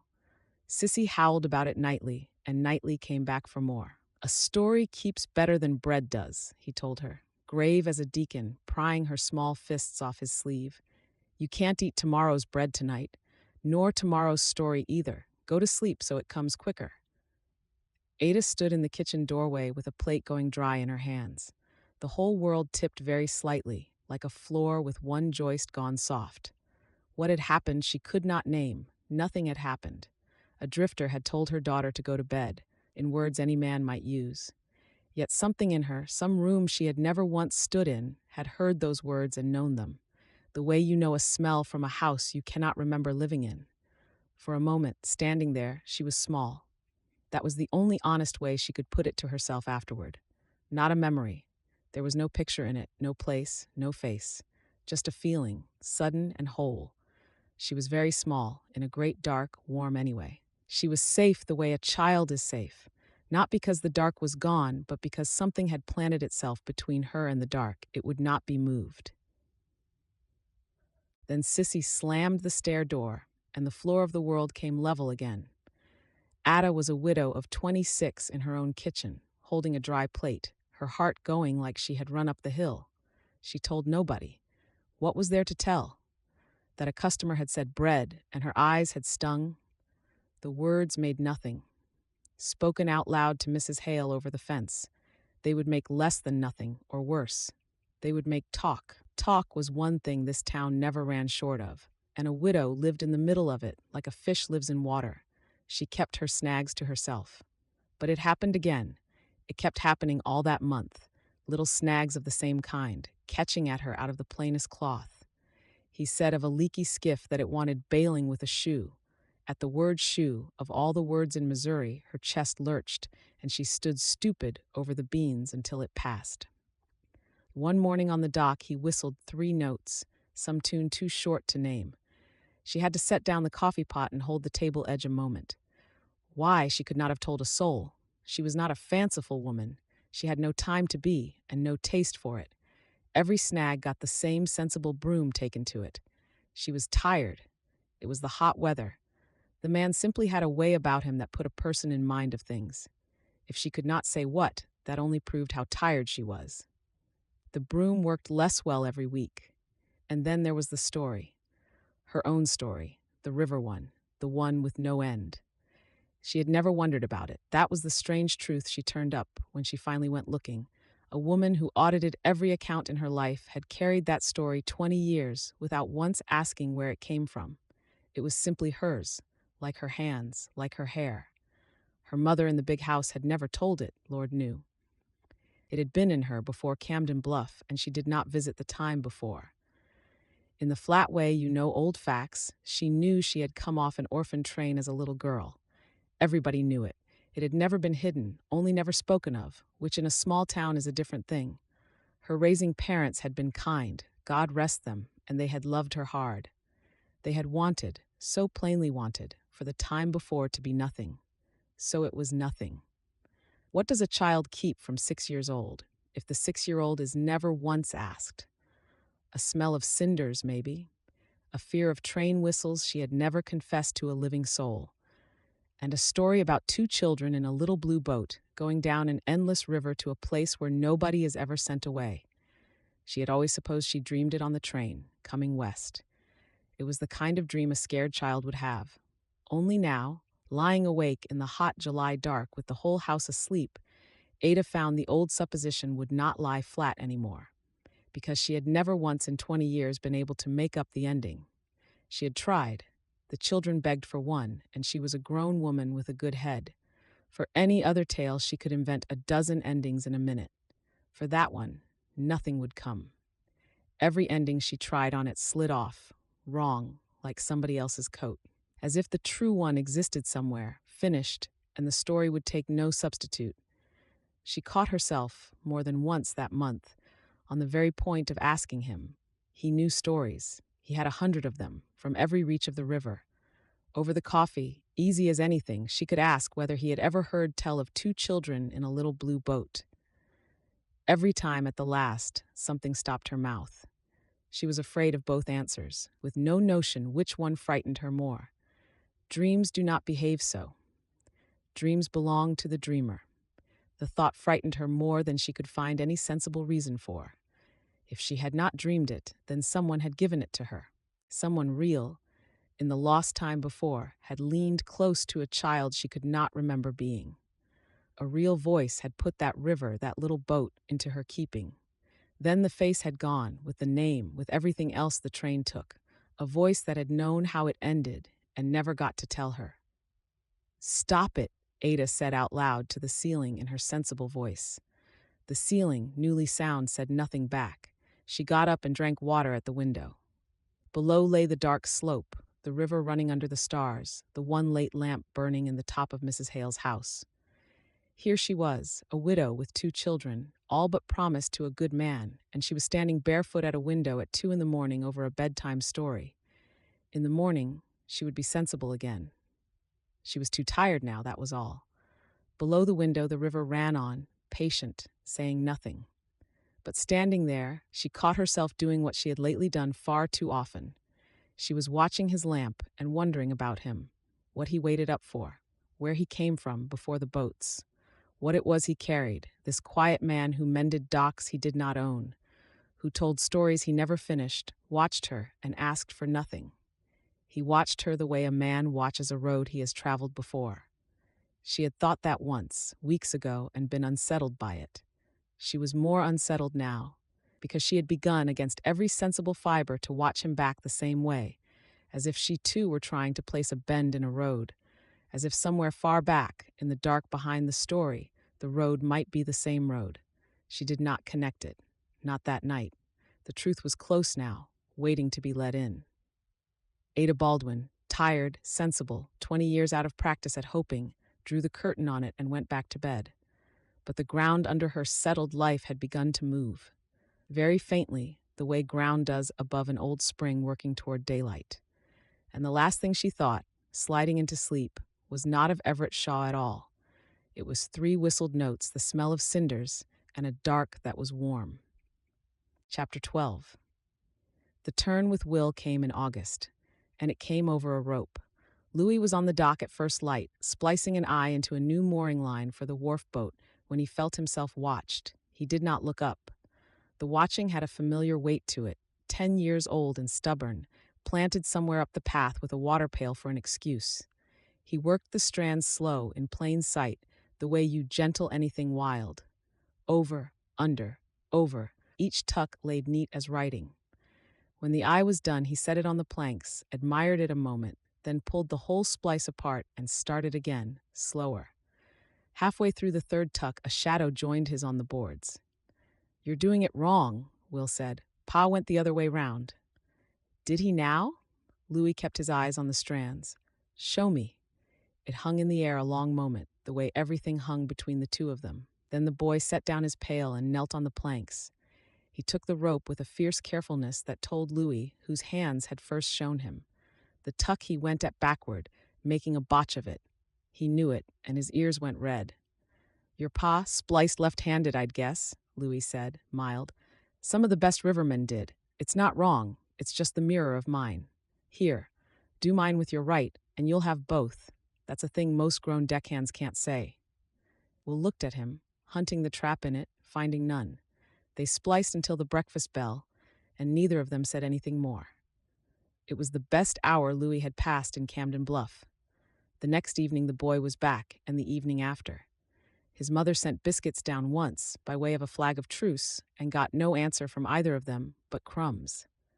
After that, the boy came to the dock, never announced, never invited, never admitting to anything. He simply turned up with his pail or his schoolbook or his skiff for an excuse, and Louis put work in his hands.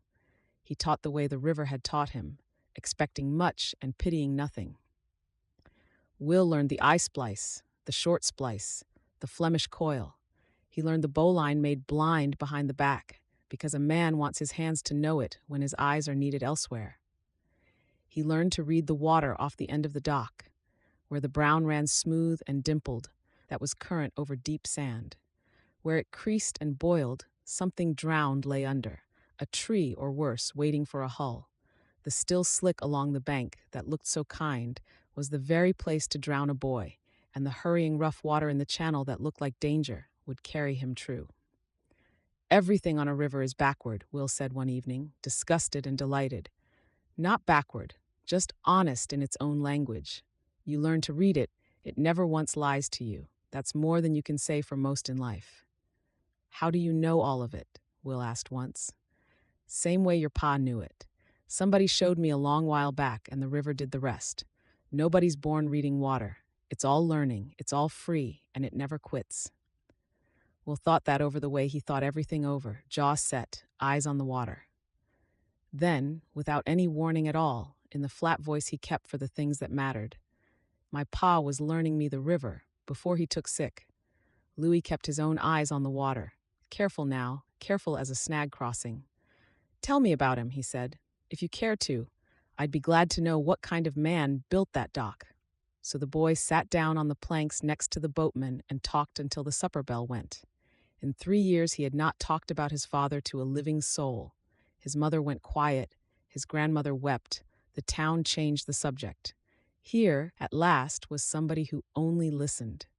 The light went long and gold over the water while he talked. Louis let his own work lie still in his lap.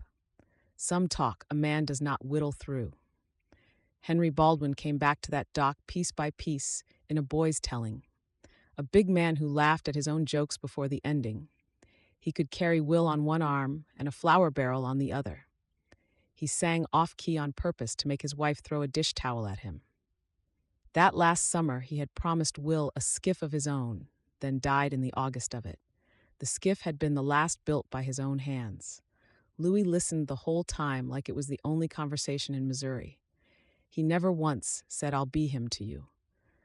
Never once did he pat the boy or go soft-voiced or do any of that which would have shut Will up like a mussel. He asked the questions one man asks another about a third man worth knowing. What draught did he give the skiff? Did he favor oak or cypress? Left-handed was he, I thought so from the splice. At the end of it, Will looked at him sidelong, wrung out, lighter. Then he issued the nearest to terms the sentry had ever offered. "You don't sit in his chair," the boy said. "At the table." "No," Louis agreed. "Nor will I ever. A man earns his own chair. I've no use for another fellow's." Will nodded, one time like a deal going down in a stockyard. Then he picked up his pail, remembered it was empty, filled it, and went up the hill whistling. On the dock, the boatman stood alone a while, his eyes stinging in a way he put down entirely to the light off the water. From the kitchen window, Ada watched her son come up the path whistling, and had to sit down a moment on the flour barrel.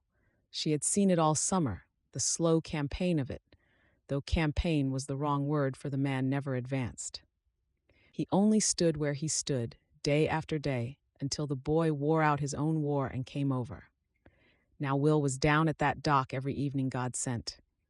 He came back with rope-burned hands, riverwards, and something loosened in his shoulders that had been cinched tight for 3 years. Twice she had heard through the window the sound she had stopped even praying for. Will laughing. The first time she had burned her hand on the skillet, not looking. The second time she went out on the porch to be sure, and stood listening in the dark, like a thief at her own window.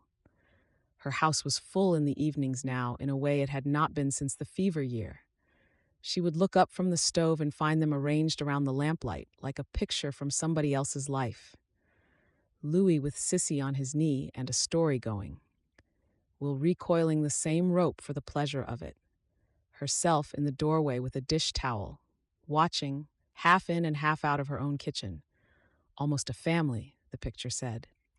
And Ada would turn back to the stove with her heart going 2 directions at once, gladness running one way, alarm the other. The gladness needed no explaining. Any woman could see the children were the better for him. The alarm was harder, and it kept her awake. This warmth had a man at the middle of it who owned 2 changes of clothes and a canvas bag. Boats left every day. Whatever held him in Camden Bluff, he had never once named it, and drifters drift. That was the whole nature of the breed. Some morning her children were going to come down to an empty corner table. The dock would be mended, and the man would be gone down river, the way river men went. Sissy would cry for a month, and Sissy, said a small, appalling voice in her, will not be the worst hurt in this house. Ada put that voice away and fed her family supper. Everett Shaw saw the picture too. He saw it every Sunday, from his chair by the kitchen door, over the top of a newspaper he had stopped reading. He was not a jealous man. Jealousy he would have known how to be ashamed of and put away. This was quieter, more reasonable, and it would not be put away. That Sunday he found himself adding up his own offer the way a stranger might. A fine house, a schooled future, security, standing, kindness. It was everything a sensible widow could want. And he had watched a boatman's coil of rope outbid all of it in a boy's eyes. He was a fair-minded man, and he made himself be fair about it now. The boatman did not push in. He did not court Ada in any way a watching man could name. He sat his corner, spoke when spoken to, tipped his hat to Everett with a deckhand's proper respect for a man of standing. There was nothing to point at. Nothing had happened. Nothing had happened, and everything was happening. A man who moved freight for a living knew the difference between what the papers said and what was in the hold. Everett watched Will follow the boatman with his eyes like a first mate. In a year of correct Sunday calls, the boy had never shown him anything but a fence post's politeness. He watched Sissy claim the man's knee as her own deeded property. He watched Ada, and that was where fairness cost him most. She did not look at the boatman like a woman courted. It was nothing so plain or so answerable. She looked at him the way you look at a lamp in a window, to be sure it is still lit. At home that evening, in the fine white house with the green shutters, Everett Shaw sat with his cold pipe a long while. He had waited a year, patient as timber, sure as the seasons. He had told her there was no hurry in him, only hope, and he had meant it. Meaning it had been easy, for he had been the only road in sight. Now, something in him, quiet and unwelcome as a knock after midnight, had begun to say the road was no longer empty. That patience, which had felt like strength all year, might in fact be the losing of her. One uncounted evening at a time, she might be going to a man who mended docks for chicken dinners. He was a decent man. He said nothing yet, resolved nothing yet. But all year he had rested in one understanding. Ada Baldwin would be sensible in the end, because being sensible was what Ada Baldwin was. Tonight that understanding had shifted under him, like trusted ground. For the first time in a patient year, Everett Shaw felt the clock. Chapter 13. Everett Shaw pressed his suit on the last Sunday of August in the parlor over the eating house, with the coffee going cold between them. He did it the way he did everything, plainly, kindly, with his cards face up on the table. He had waited until the children were out on the porch. Then he set down his cup, turned his hat brim once in his hands, and asked her to name a day.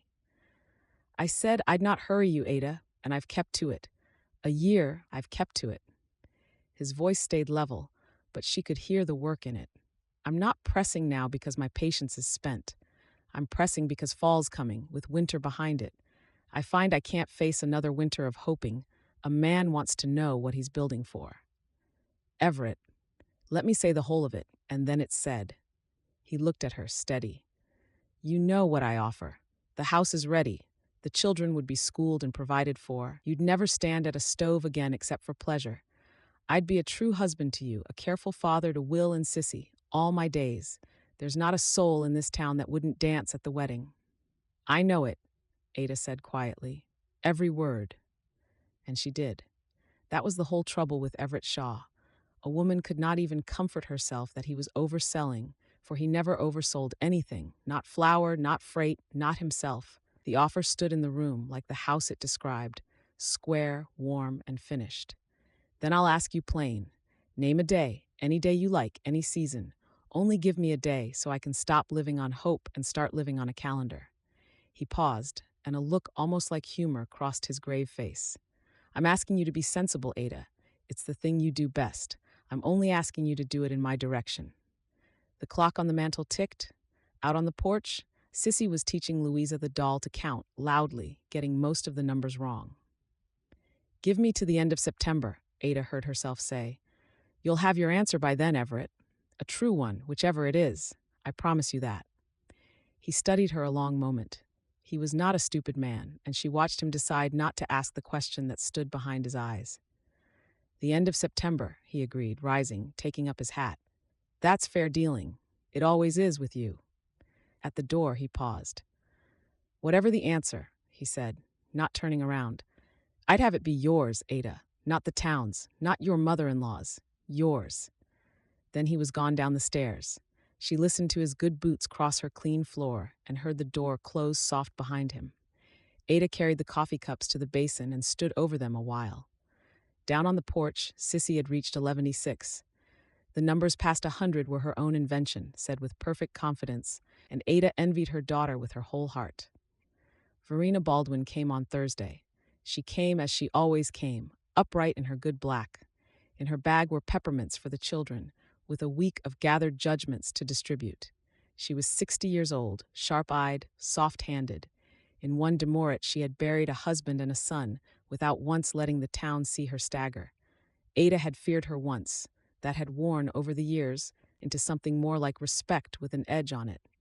Sissy got a peppermint, a kiss, and an inspection of her hem. Will got 2 peppermints, being older, and looked at his grandmother with his father's eyes until she had to turn to the window. Then the children were sent out. Verena settled herself at the family table and came to it. The whole town says Everett Shaw asked you to name a day. The whole town is well informed as ever. Don't be pert, Ada. I've come in kindness. Verena smoothed her black skirts. He's a good man. Solid as oak.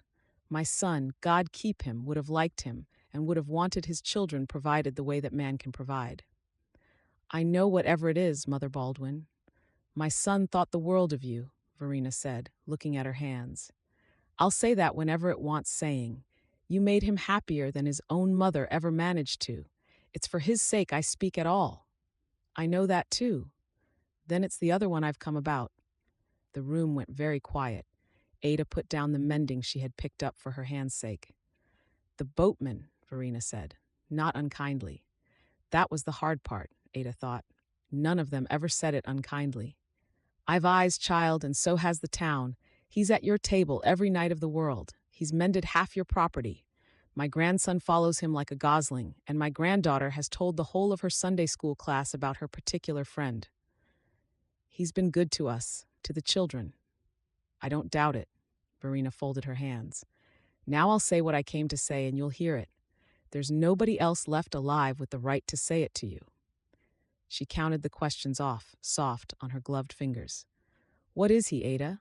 I don't ask his manners. I can see those. I ask what he is. Where are his people? Where is his land? What name does he carry, and where did he get it? A woman can answer those 3 questions of every man in this county. Answer them of the boatman. Ada said nothing. There was nothing to say. She had asked the same questions of the dark more nights than one. You can't, Verena said gently. Nobody can. A man with no people is a man the wind can take, and the wind always comes. I'm not saying he's wicked. I'm saying he's weightless, and you have children. You're not a girl choosing for her own heart. You're a mother choosing ground for 2 little ones to stand on, and my son's little ones at that. Her voice caught, only slightly, and was mastered at once. Think of the children, that's all. Whatever else you weigh, weigh them heaviest. She gathered her bag then, kissed Ada's cheek with dry lips, and went out through the eating house. On the way, she paused to straighten a bench that did not need it. From the window, Ada watched the straight black figure go up the street, nodding to this one, judging that one, upright as a chimney. 60 years old, and never once anybody's fool. That was what made it hard. And the terrible thing, Ada thought, standing alone in her kitchen, was that every word of it was true. Every word. That was what there was no arguing with. Everett was good, the house was ready, the town approved, the children would be safe. The boatman was a man with no answers to the 3 questions, a man the wind could take. Verena was not wrong. Everett was not wrong. The neighbor women with their counting fingers were not wrong. The whole world stood on one side of the scale, sensible, unanimous, kind. On the other side stood one quiet man with warm eyes. By any measure the world knew how to make, he had no weight to him at all. She had always been able to find the sensible answer.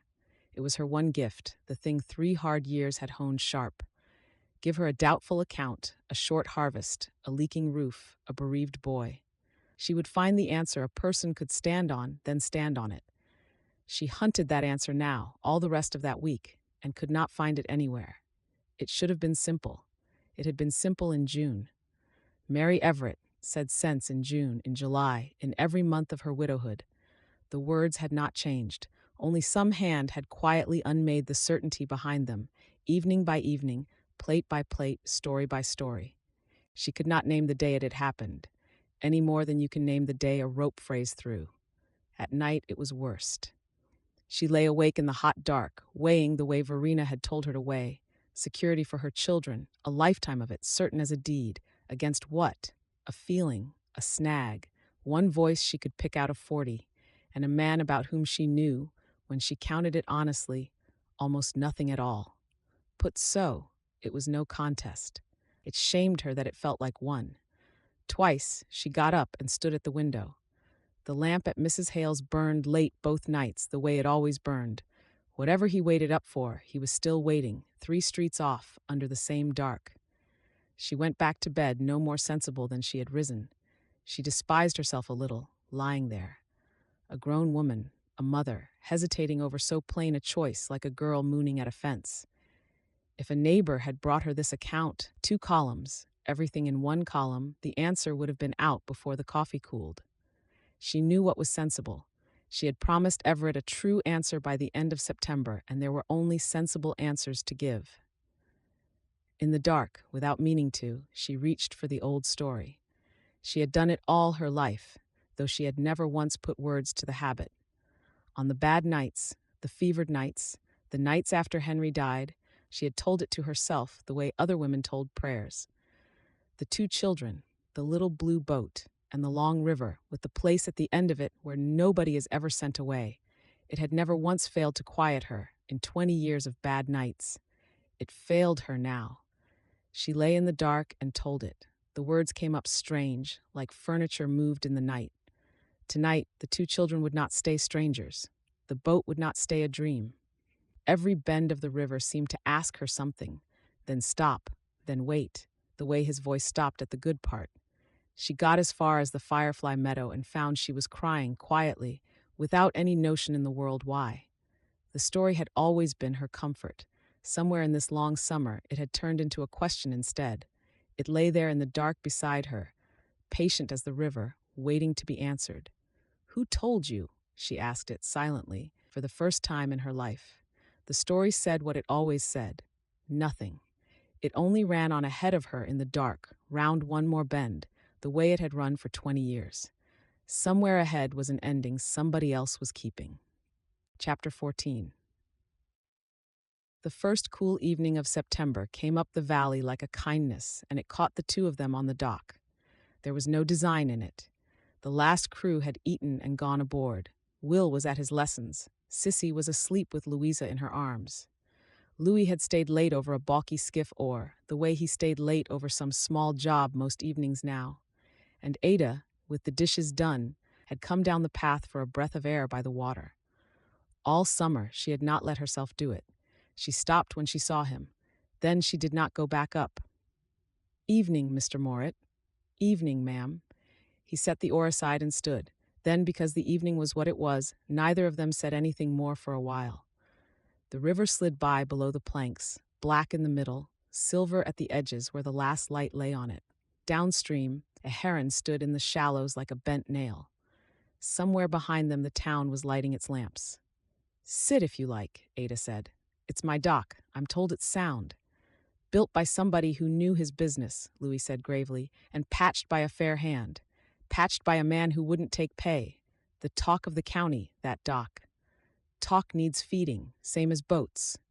They sat on the planks like 2 people who had done it all their lives, a careful yard apart, and watched the water go. The talk, when it came easy and small, cool weather, the Belle's new pilot who ran her too hard at the bend, Will's sums, which were improving, and his splices, which were past improving, being perfect. A fish rose out in the dark and slapped. Frogs had set up along the bank, one shrill choir answering another across the water. Now that the nights were cooling, mist came off the river in ropes. The boards under them gave back the day's warmth, like a stove going out. Then the dark came down properly, and the dark did what it does. It thinned the guardedness between them, the way it had once thinned in a rattling car 20 years gone. Only one of them knew to remember that. "May I ask you something?" Ada said. "You may. Where are you from?" She looked at the water, not at him. "Everybody's from somewhere. The whole county's got you for a mystery, and I've let them wonder. But I find tonight I'd like to know. Where does a Louis Morritt begin?" He was quiet a moment. "New York," he said at last. "The city, though there wasn't much of it mine to be from." "Then that's a thing we share, and you the first I've met out here." She said it lightly. He did not move at all. "I came from New York myself, though I couldn't tell you a street of it. I was 6. 6, Louis said. His voice came out level, which cost what it cost. 6 years old, on an orphan train." She turned her face to the river. He watched her and did not breathe. "You'll have heard what those were. They lined us up at the landing here, and the family took me home. That was the whole of my beginning. Everything before it is gone. Not hazy, Mr. Morit. Gone, like the first pages torn out of a book, so the story starts in the middle. You'd have been small, he managed. Small ones lose the early part. It's a mercy, mostly. Mostly. She was half talking to herself now, the way people talk at dark water. I don't grieve it, or I never used to. My folks here were kind, God rest them. I got a good name, a good raising, a good town. Only lately I find myself wanting the first pages back. That's a foolish want, for there's nobody left alive who could give them to me. She paused. Do you know the strangest part? I had another name, before. I know it the way you know a thing was said in a room you've left. I couldn't tell you what it was to save my life. Some nights I lie awake and reach for it. My own name. I reach for it like a word on the tip of the tongue, and it isn't there. The river ran. The heron lifted off the shallows and beat away downstream on slow wings. Everything in Louis stood up at once. Her name was there. It was 4 feet away from her, sitting on her own dock, wearing a boatman's coat. 20 years it had been kept warm, carried up 1,000 miles of river, spoken at 100 landings. It was hers, and he could give it back to her in one breath. Nora. He had only to open his mouth. Her name is Nora.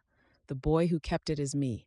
I have the end of your story, and no first page of you was ever lost, not one, for I have carried them all. His heart slammed his ribs. The words came all the way up to his teeth and stood there, burning. He looked at her. She sat in the last light with her arms around her knees, settled as a house. Here was a woman with an answer owed to a good man by the end of the month. 2 children slept up the hill. A whole life stood on the ground she believed to be hers. And she had just told him, plain as a person can, that the ground had a torn place in it. It ached still. He had heard it ache. If he spoke now, he did not know what he would tear. That was the truth of it, the cold working truth. He had resolved to wait until he knew her heart, and he did not know it. He knew she was kind to him. Kindness was her trade. He knew she watched him sometimes without knowing what the watching meant. A man could be a fool about that in either direction. Speak now into this soft dark, and the word would land on a woman 3 weeks from promising herself elsewhere. It might land like a key. It might land like a wrecking bar. He could not tell, and the old terror rose in him exactly on time, the one that had kept him moving 20 years.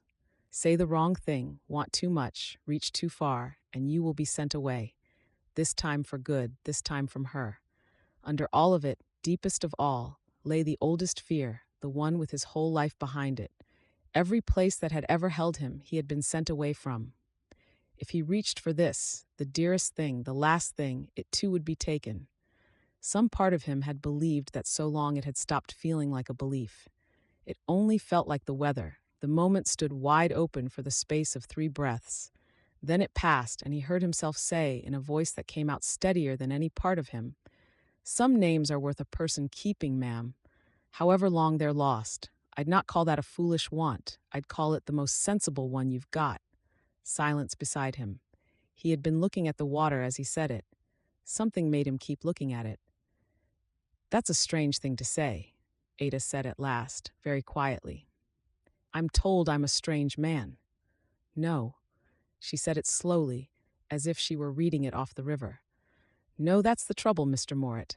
Nothing about you has ever once felt strange to me, and that is the strangest thing in this whole town." She stood then, shook out her skirts, and said something ordinary about the hour, about the morning bread. He stood too, and answered in kind.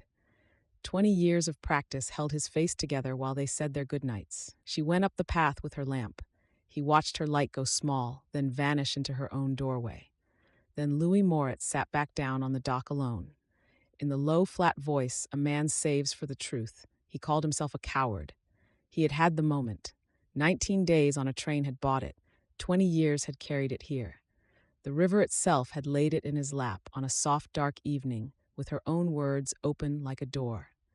She had reached for her name out loud in front of the one man alive who held it. He had watched her reach, kept his fist closed, and told her the want was sensible. He sat a long time, while the mist thickened on the water and the frogs preached on. Somewhere downriver a boat blew, once, far off. He did not even lift his head to name her, and he could name every boat on this river blindfolded. That was how far gone he was.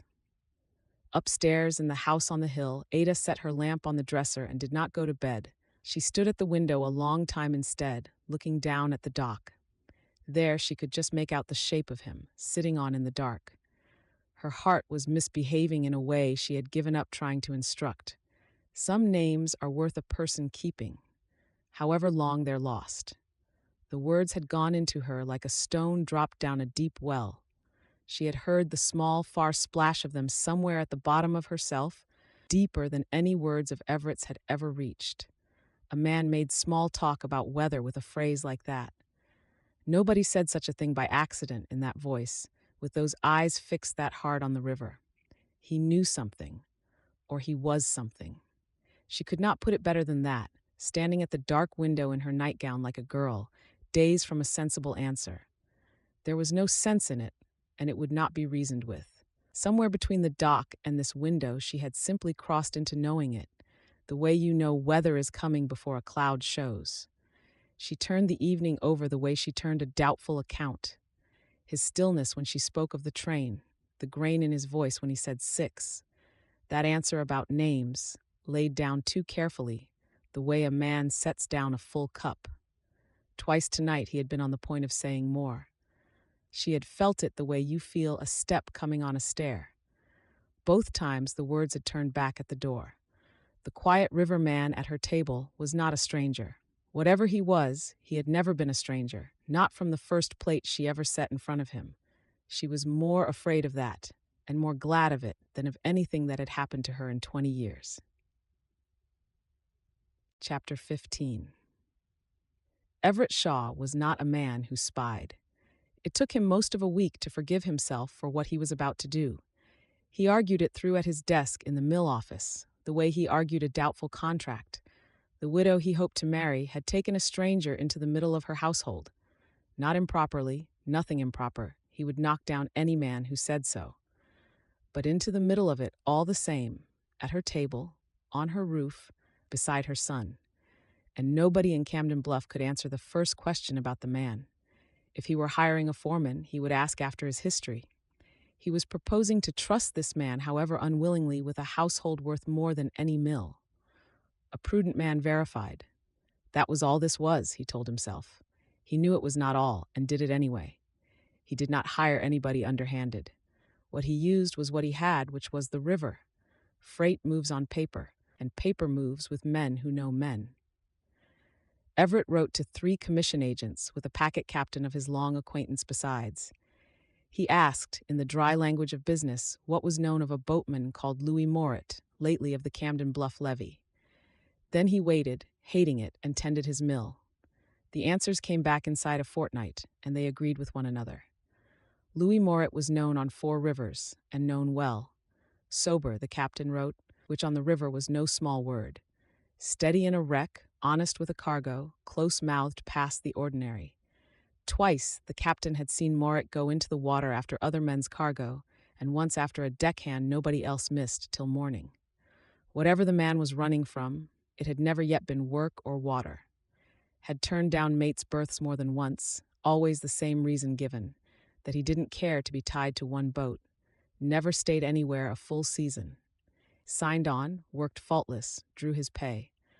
Went ashore at some landing with no reason a man could see, then turned up 2 months later on another boat, another river. And then the last of it, the part Everett read 3 times. You ask where his people are, the old captain wrote. He has none. It's known among boatmen, the way such things get known. He's one of those the trains brought west, an asylum child out of New York. Bound out to some farm and run off from it, or from the next one, or the one after. There's a many of them on the river. It's the trade that asks no questions. As to the name, Morit is what he gave at 14 when he first signed on. A boy that age gives the name he likes. Nobody ever came looking for him under that one or any other. He is a good boatman, Shaw, none better. But you ask what he is, and the plain answer is nobody from nowhere, headed the same place. Everett sat with that letter a long evening and took no pleasure in it. That surprised him. He had expected, being honest, at least the taste of a point scored. Instead, he kept thinking of the man's hands teaching the widow's boy to splice a rope. He poured himself a small brandy, which he did 4 times a year, and sat with it untouched. It would be easy enough to burn the letters and say nothing. Easy, and its own kind of lie. If she chose the boatman blind and the river took the man back, the not-telling would be partly his. A man could not court a woman with one hand and keep her in the dark with the other. But a decent man does his duty even when it sits ill, and Everett Shaw had never once shirked a duty in his life. On the last Friday of September, with her promised answer only days away, he called at the eating house in the quiet of mid-afternoon. The children were at school, and the tables stood empty. "I'd not have come with this," he said, hat in hand. "If you weren't deciding what you're deciding, you'd have every right to show me the door. But I'd sooner lose you honest than win you blind, so I'll say it, and you'll do with it what you see fit." Ada stood very still by the stove. "Say it, then." He laid it out plainly, without triumph, reading nothing aloud, for he had burned the letter and would not play the prosecutor with documents. The boatman was an orphan-trained child, an asylum boy out of New York, placed to strangers and run off, grown up wild on the river the way such boys did. No family, no land, not an acre or a kinsman to his name anywhere on this earth. And the name itself, Morit, was a boy's invention, picked at 14 to sign a crew book with. Nobody knew what he had been called before. Likely nobody ever would. "He is not a bad man," Everett said. "I'll say that too, because it's true, and you'd find out I'd hidden it. Every soul on that river speaks him honest. But honest isn't rooted, Ada. He has never stayed one full season anywhere. Never once, in near 20 years. That is not a habit. That is the whole nature of the man, and habits like that don't break because a town is pretty." Ada said nothing. Her hands had gone cold around each other. He looked older today, she noticed, in some distant working part of her mind. This was costing him too. Some men would have relished the errand. He plainly did not, and that made it worse to hear. "Think of the children," he went on gently, and every word landed like a stone laid on a scale. "I don't ask you to think of me. If it's not to be me, I'll bear it." Ada did not move. "But think of Will, who follows him now like a first mate. Think of your girl, who loves him. What happens to those children the morning the river takes him back? And it will take him back. It's all he has ever known. You'd be tying your little ones to a man who is, when everything is said and counted, precisely nobody. No people, no place, no name. Nobody, Ada. And your children deserve to be somebody's." The clock ticked. Out on the river, a boat blew for the landing, long and mournful. Neither of them heard it. "You've said your piece," Ada said at last. Her voice came out stranger than she meant it to. "And kindly, I know, kindlier than most men would have managed it. I'd take it back if I could. Not the facts, the needing to say them." He turned his hat once more and set it on. "Whatever you answer, Ada, I'll stand by my regard for you. That doesn't expire on the 1st of October. Then he was gone, and the room was empty. Ada Baldwin stood alone by her stove with the cold going through her like well water. It was true. That was the first thing and the worst.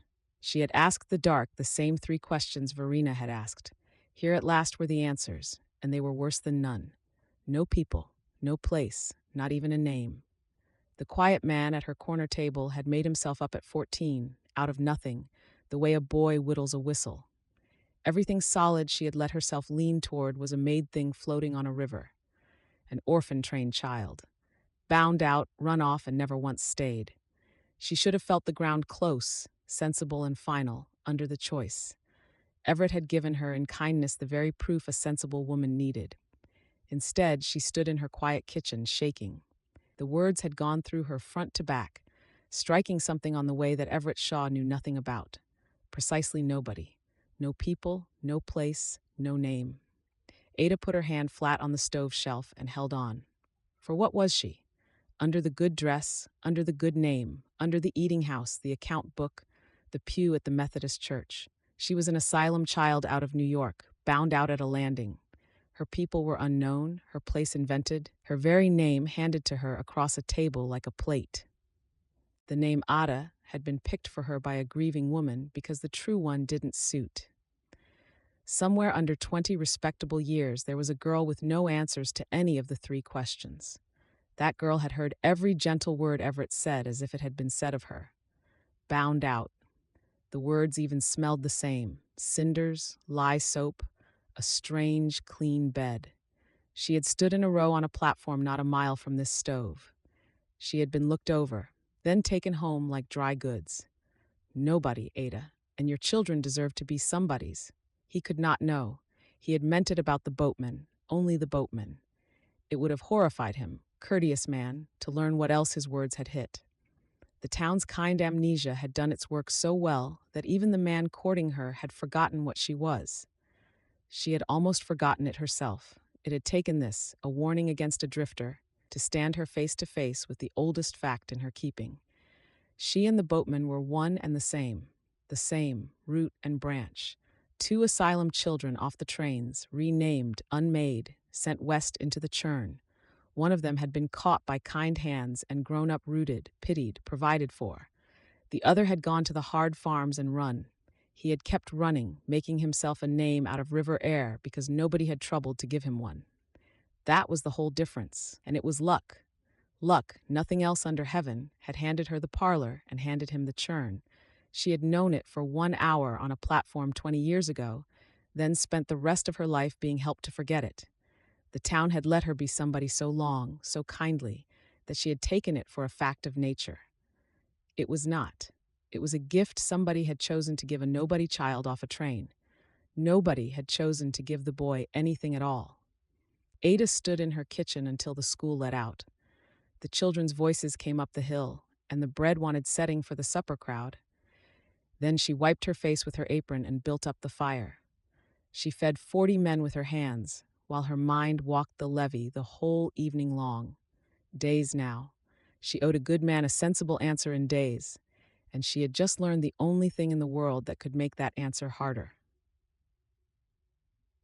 Chapter 16. Ada kept him back that Saturday night after the last crew had gone down to the landing. The long room stood empty under the lamps. She had not planned how to do it. All through the evening, she had watched him at his corner table, quiet as ever, thanking Will for the pitcher. The whole time, Everett's words had walked round in her. When he rose at last and reached for his hat, she heard herself speak. "Mr. Morit, stay a moment, if you would." He stopped.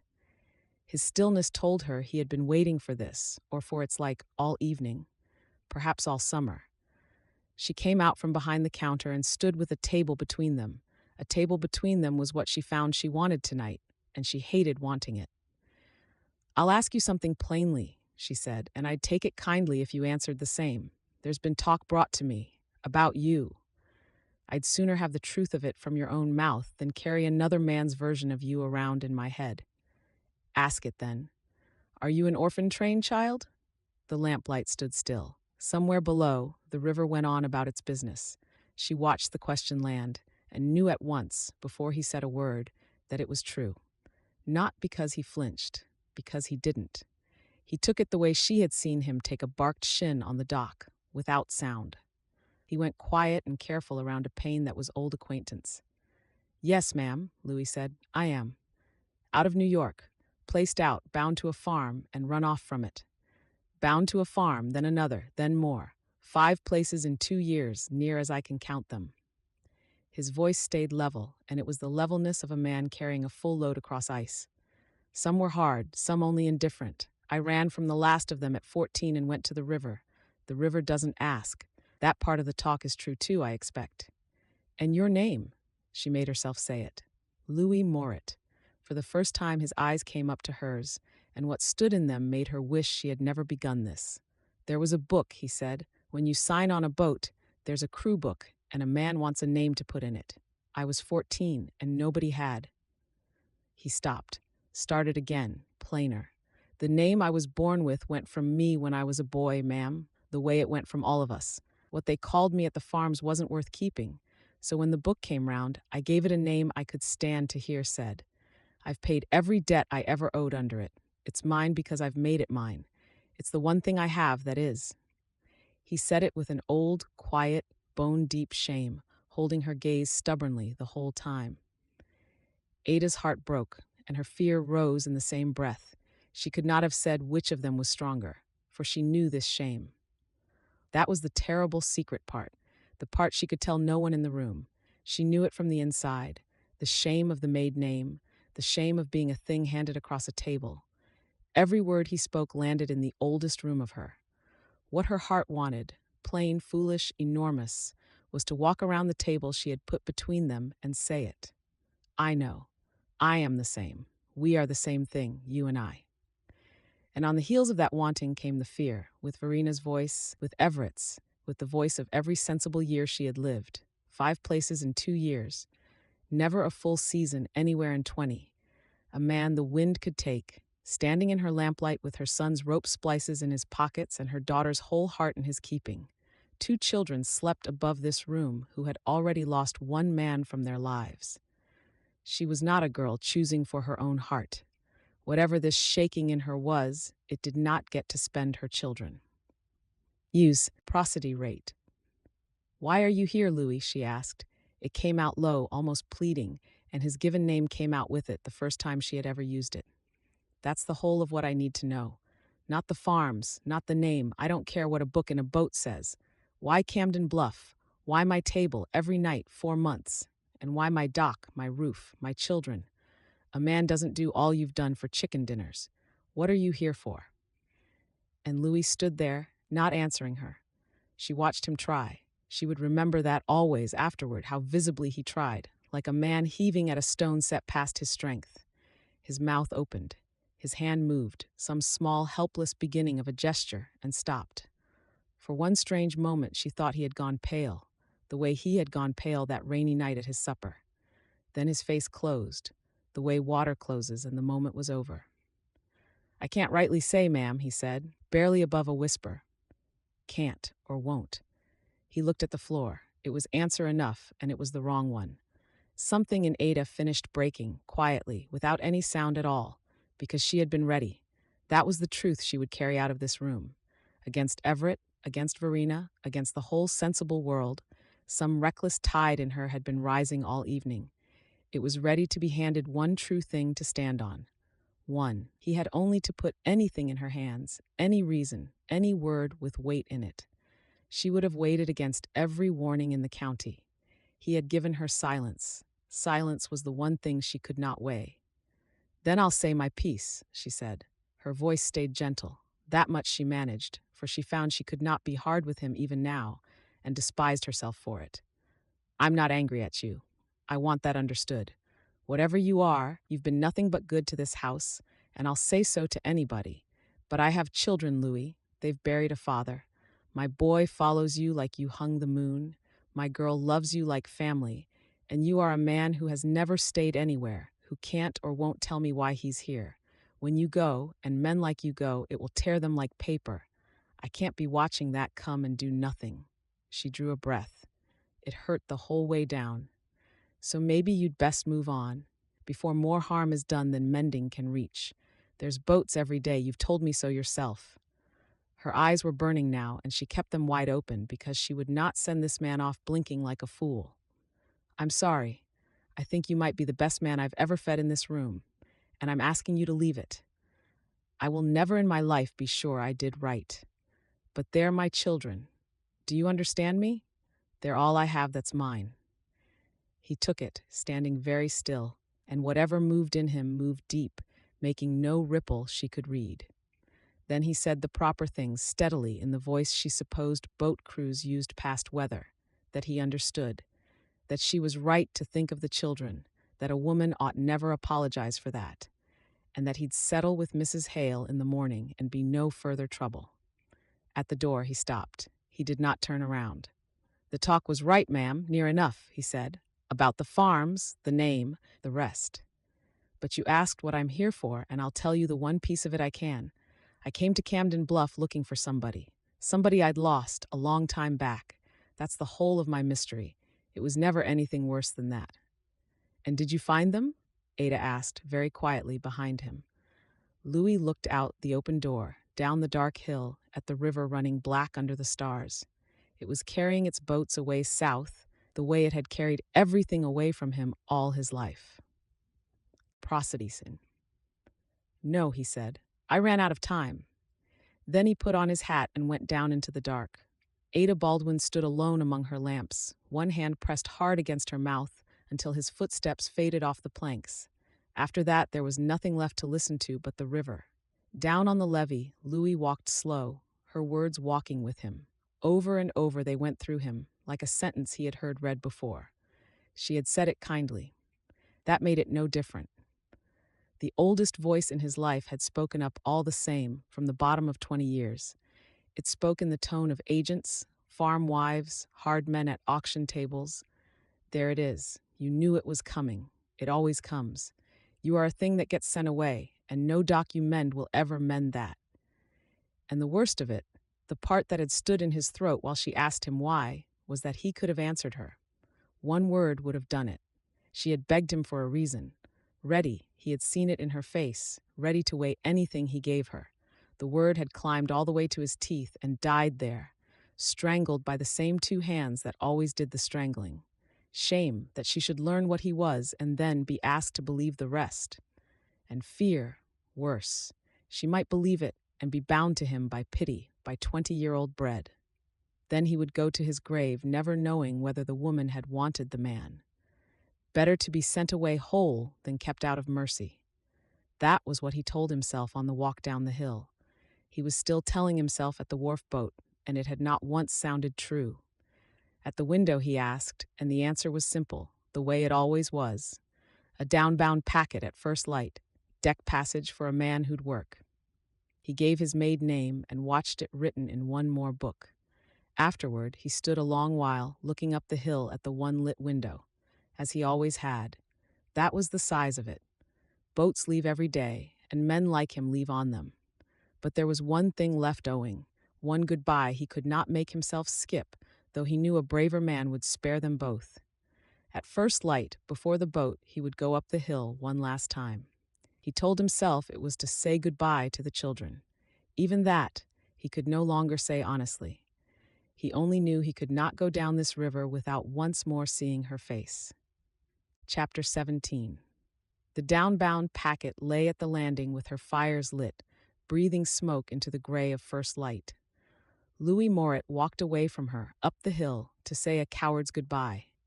He had settled with Mrs. Hale in the dark before 5. His whole life hung from one shoulder in the old canvas bag. The boat would blow for departure inside the hour. A sensible man would have been aboard her already, drinking deck coffee with his back to the town. Instead, he climbed the path he had climbed all summer, one last time, telling himself lies at every step. The town was still asleep around him. Gray cats came home along the fences from their night's business. Dew stood on every rail, and no smoke showed anywhere yet but hers. He would say a word to the children. That was all. Sissy was owed that much, and Will more. He would not trouble their mother, who had asked him plainly to go. If she was at her stove, he would stand in the doorway and thank her for 100 suppers. Then he would wish her every happiness and walk back down to the river with his hat on straight. 2 minutes.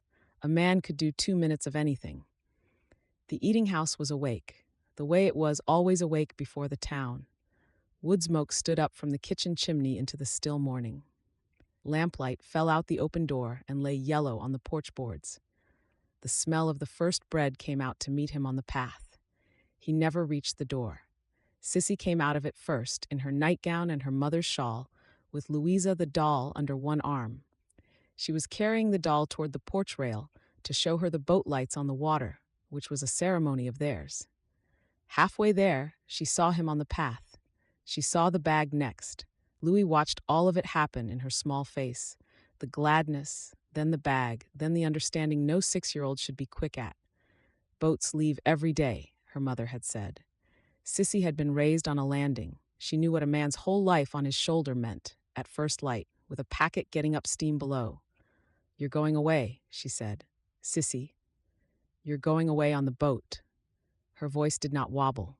It went flat and fierce instead, her chin coming up. For one heartbeat, she was so entirely her mother that it stopped his breath. "Everybody goes away on the boat, or the train, or up to the churchyard. I knew it. Will said you'd stay, and I knew it." There was no answer to make. so he did not insult her with one. He came up the last of the path and crouched down to her height. Nobody on a platform had ever once crouched down to his. "I came to say goodbye to you," he said. "That's the truth, and it's a poor thing, but it's what I have. You've been the best friend I ever had in any town on this river, and I'll carry you with me the whole way down it. Then don't go, sissy. You can't." Now the fierceness cracked, and underneath it was the older hurt. That was what undid him, for he had felt it himself once, on a platform half a mile from this porch. Not anger, bargaining. She was hunting, desperate for the one thing that might hold the world together. He watched her hunt for it and watched her find it. "You can't go," Sissy said, "because you never finished. You never finished one single story.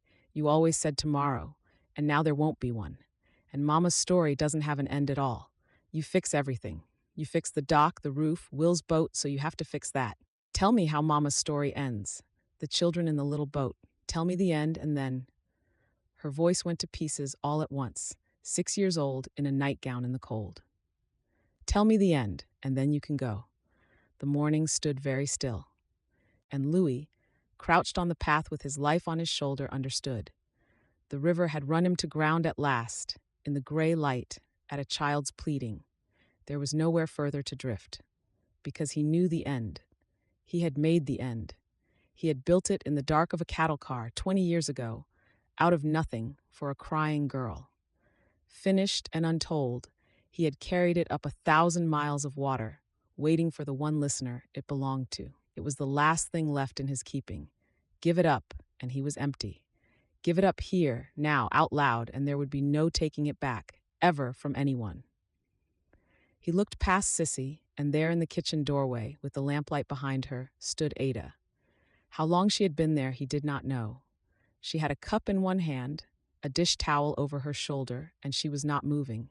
Her eyes went from the child to the bag on his shoulder to his face and stopped there. 20 years seemed to hang in the air of that porch, weightless, waiting on his next word. Louis set the bag down on the path. "All right," he said quietly. "All right, Sissy, the end. But it has to be told proper, so listen." He knelt down all the way on both knees so his eyes were level with hers. Below on the river, the packet blew her first whistle, long and low, calling her people to her. He heard it the way you hear weather in another county. "You remember where we always leave them," he said. "The boy at the oars, the girl in the bow, and the river running on ahead. Well, one morning, early, the river changed under them. The water went wide and slow, wider than any water they'd ever seen. The boy stood up in the boat and looked. Away down at the end of everything, he saw it. The end of the river, where it had been running to the whole time." "Was it the sea?" Sissy whispered. "Bigger. It was the end. Hush now, and ride the last of it with them." Sissy had gone absolutely still. Behind her in the doorway, the cup had begun, very slightly, to tremble against its saucer. "They were afraid, the both of them," Louis said. "All that way they'd talked about the place at the river's end where nobody is ever sent away. Now here it came. And what if it wasn't so? What if they'd rowed the whole world for nothing?" The girl came and sat by the boy, taking hold of his sleeve, in the way she did when the nights were bad, and round the last bend they went together. The whistle blew again below. He did not hear it at all now.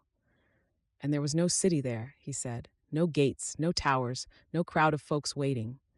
There was only a green bank in the morning sun, with a willow on it and room for one small boat to tie up." "Like ours," Sissy breathed. "Like theirs." And the girl began to cry because she thought the story had lied to them. But the boy had gone very quiet, the way you go when you finally understand a thing that's been true all along. And he took her 2 hands, so. Louis took Sissy's 2 small hands in his. And he said to her, "Don't cry. Look, we heard it wrong from the start, that's all. It was never a place, the place at the river's end.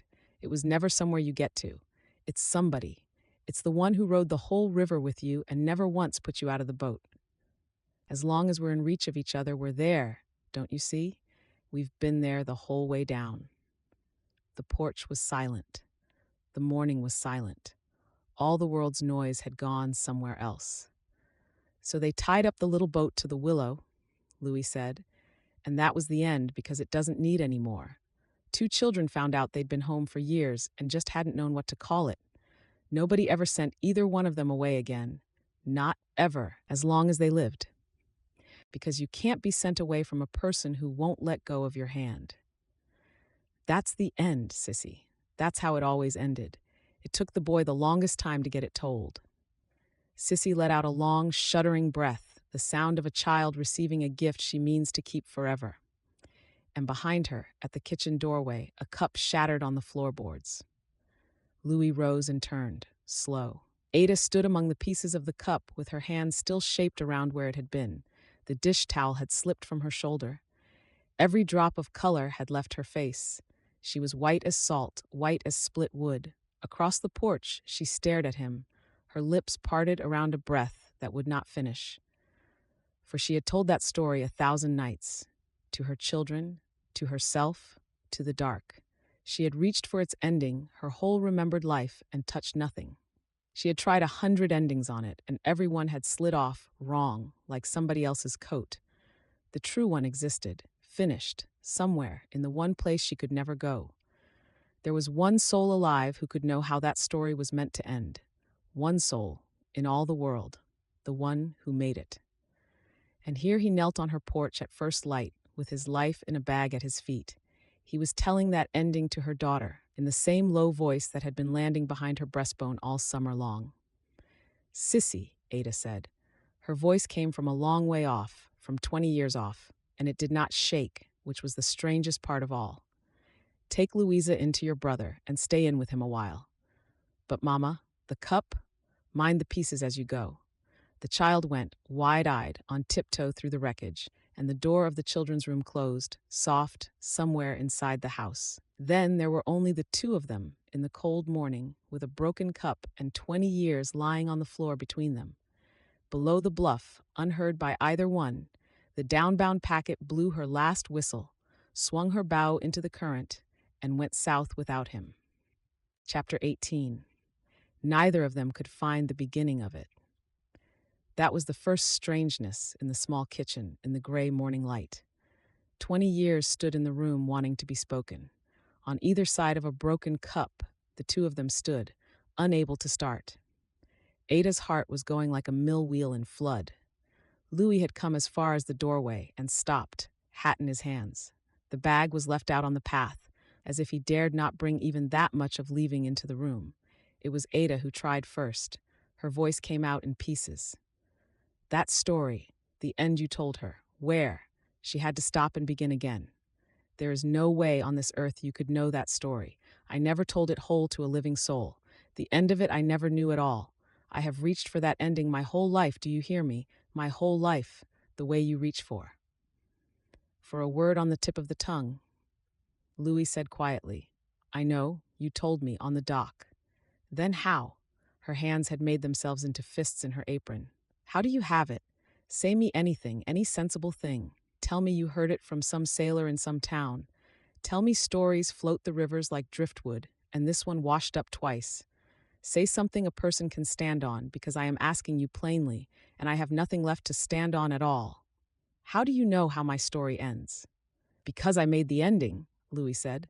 "The same night I made the rest of it. I've been carrying it finished for 20 years. I never got to tell it. They took you off the train at Camden Bluff Landing, and me they took to another county. From that day to this one, I have been looking for you." The kitchen made no sound. Out on the river, a boat was going away south. Its wheel beat faded, then faded again, then was gone. "There was a train out of New York in the spring of '68, he said. His voice had gone very low, very level, the voice of a man setting down, one by one, the only things he owns. A car full of asylum children, bound west to be given away. 2 benches up from the stove there was a little girl, 6 years old. She cried so hard, so long, that a boy who thought his heart was all gravel found out it wasn't. He gave her half his bread the first night, his coat the first cold morning. He kept the big boys off her share. At night, when the dark came into that car and the little ones wept, he told her a story to hold it off. 2 children. A little blue boat, blue like a jay's wing with one white stripe. A river with no end to it, running toward a place where nobody, not ever, not once, is sent away." Ada had begun to tremble. not weeping, trembling like a struck bell. He told it every night and always stopped at the good part, Louis said, so there'd be a reason to live till tomorrow. A story keeps better than bread does. And the little girl asked him, near the end, what if we come to my town before it's done? And they made a bargain, the two of them, in the dark, with a handshake. He'd keep her name safe. He'd find her, however long it took, and tell her the ending. She'd wait, stay alive, and hear it. He drew one breath, and it broke in the middle. Her half was the hard half, and she kept it. She kept it better than she ever knew. I heard her keep it on a rainy night in this room. She was telling my story to her children with the end left open, still waiting on me. 20 years, and she was still waiting on me. Stop, Ada whispered. Her hand had gone out to the table's edge, holding on. Stop. Say it. Whatever it is you're circling, I can't breathe until say it plain. And so he said it plain. Your name is Nora. The word came out of him soft, the word he had carried up 11 states and 1,000 landings. It was spoken now for the first time in 2 demorets in the town where it was lost. You were Nora before them, and you're Nora under all of it still. That was our lesson. You said it back to me on a platform half a mile from this kitchen. Your hand was locked so hard in mine the agent pried it loose a finger at a time. Your name is Nora. I'm the boy from the train, and I never stopped looking. I want that known, whatever else comes of this morning. There was never 1 year of all the 20 that I was not looking for you, Nora. The name went into Ada Baldwin like a key into a lock she had never known she carried, and turned. And the first pages came back. Not slowly. All at once, the way a river comes over a bank, the way a door long painted shut gives all in one cry. A cold that lived in the floor of a rattling car, a smell of cinders and crowded wool, her own feet in buttoned shoes, not reaching the boards, a weeping that had gone past sound because there was nobody left in the world to hear it. Then bread, broken in half by grimy boys' hands, the bigger half pressed into hers. Eat that much, then you can cry all you want, and I won't say a word against it. A coat that smelled of street and coal dropped over her like a roof. I run warm. 3 notes whistled down a dark car. Where were we? Round the bend, a voice low under the wheels, going on and on, holding the dark off her like a hand cupped round a candle. Fireflies, tame deer, a city on stilts and sleep. And then the platform.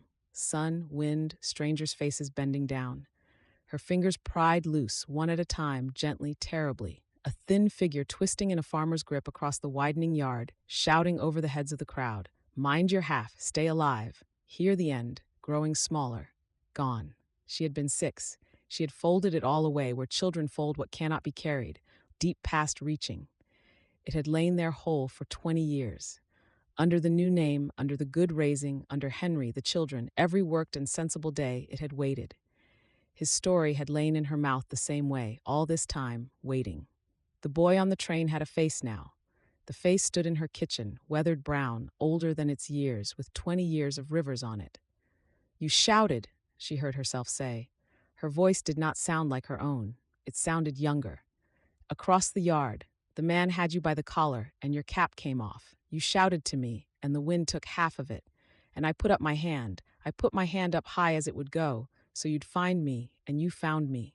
You looked at me the way you looked when you broke the bread, and I believed you. I believed you the whole. Her breath ran out. The room swam. One thing was left in the flood, rising, the last of it, the piece that had waited longest of all. A small girl in a dark car, leaning against a boy's shoulder. She was being given, before the story, before the bread even, the one thing nobody thought a 6-year-old would keep. His name. Said low, next to her ear, where no other soul could take it. She had held it those 3 last days like the last thing she owned. She had whispered it into her pillow in a strange, clean house until sleep took the sound of it. Then the years took the rest, and it was gone, gone with everything, gone under 20 winters. It was not gone. Nothing, it turned out, had ever been gone. Toby, Ada said. The word came up out of her hole in the voice of a 6-year-old from the bottom of 20 years. It did to the man in the doorway what her name had done to her. She watched it strike. He had spoken the name Nora steady as a preacher. This man who was steady in Rex, level he had held, through every terrible minute of this morning. Now his hat dropped out of his hands. "You called at me the last night," she said. She was weeping at last, both hands against her mouth, the words coming anyway, through her fingers. "There in the dark, you gave it me like a secret, so no soul could take it. And I kept it, Toby. I kept it and kept it, not even knowing I was keeping it. It was you, all summer, all those evenings, the voice, the stories, the way, oh, the way you watched me. It was you at my table every night. I felt it, and I never knew. You looked for me 20 years, and I never knew. You came back." "I promised," Louis said. It was all he could get out, and it did not matter. There was no more to say that could be said with a room between them. They came together in the middle of her kitchen, and neither could say afterward who had moved first. The settled widow held on to the rootless riverman, and he to her, just as two children had once held on in the dark of a westbound train. He was shaking as hard as she was. She could feel 20 years going out of him in great silent breaks, like ice leaving a river. Her own face was wrecked against his coat. Neither one of them could stop, and neither one of them tried. Over his shoulder, through the window, the sun was coming up the valley. It laid the water over with light, the whole long river running gold from here to everywhere. 20 years, falling away at dawn. "You found me," she said into his coat. Over and over, the way a story says what it was always trying to say. "You found me. After everything, you found me." In the next room, with her ear pressed shamelessly to the door, a 6-year-old clutched her doll. She understood one thing only, but that one thoroughly. Nobody was leaving on any boat. Chapter 19. The first hour was pure miracle, and Ada would keep it, whatever else came, all the days of her life. They sat at the family table, with the coffee going cold between them. 20 years came out of the two of them every which way, tumbling, out of order, laughing and weeping by turns. Neither could let the other finish. Every answer cracked open 3 new questions. And some questions neither of them could ask without first looking away at the window. "Did you ever go hungry?" she demanded. "On those farms, tell me true. Some, did you ever want for anything? Shoes that fit, 1 whole year. Nothing worse, ever. Where were you when I was marrying Henry?" "What year?" she told him. He looked at the ceiling, reckoning back through crew books. "The Arkansas, likely. Low water that fall. Where were you when I near drowned at Glasgow?" "Which year?" So it went, the two of them laying 20 years side by side, bend for bend, 2 maps of the same lost country. Once in the middle of it, they both fell quiet at the same breath and simply looked while the clock ticked. 20 years, said the look. 20 years. There was no putting it anywhere. It had to just sit in the room with them, like weather. The children were fed in the middle of it somehow. Sissy, who had heard exactly enough through a door to be unbearable, was told only that Mr. Morit had decided not to take the boat, and received the news like a general receiving a surrender, with terrible graciousness. Will said nothing at all. But on his way out the door, he passed behind the boatman's chair. His hand came down on Louis's shoulder for 1 second, man fashion. Louis had to look hard at his coffee for a while after. Then the children were out in the morning, and it all came pouring again. She learned the shape of 20 years. The farms, given plain and quick, a thing he clearly did not mean to make her carry. The river at 14, crew books, wrecks, winters, and stitched through every year of it. At every landing on 4 rivers, one question. It was asked at churches, courthouses, kitchen doors. A girl called Nora off the 68 train. Placed near Camden Bluff, they thought. Anybody, anywhere. "I was here," she said, and heard her own voice split. "The whole time, Toby. 20 years, 3 streets up from the water, feeding the boats you worked. I know it now. You asked in this very town, and nobody. You'd stop being Nora before that first winter was out."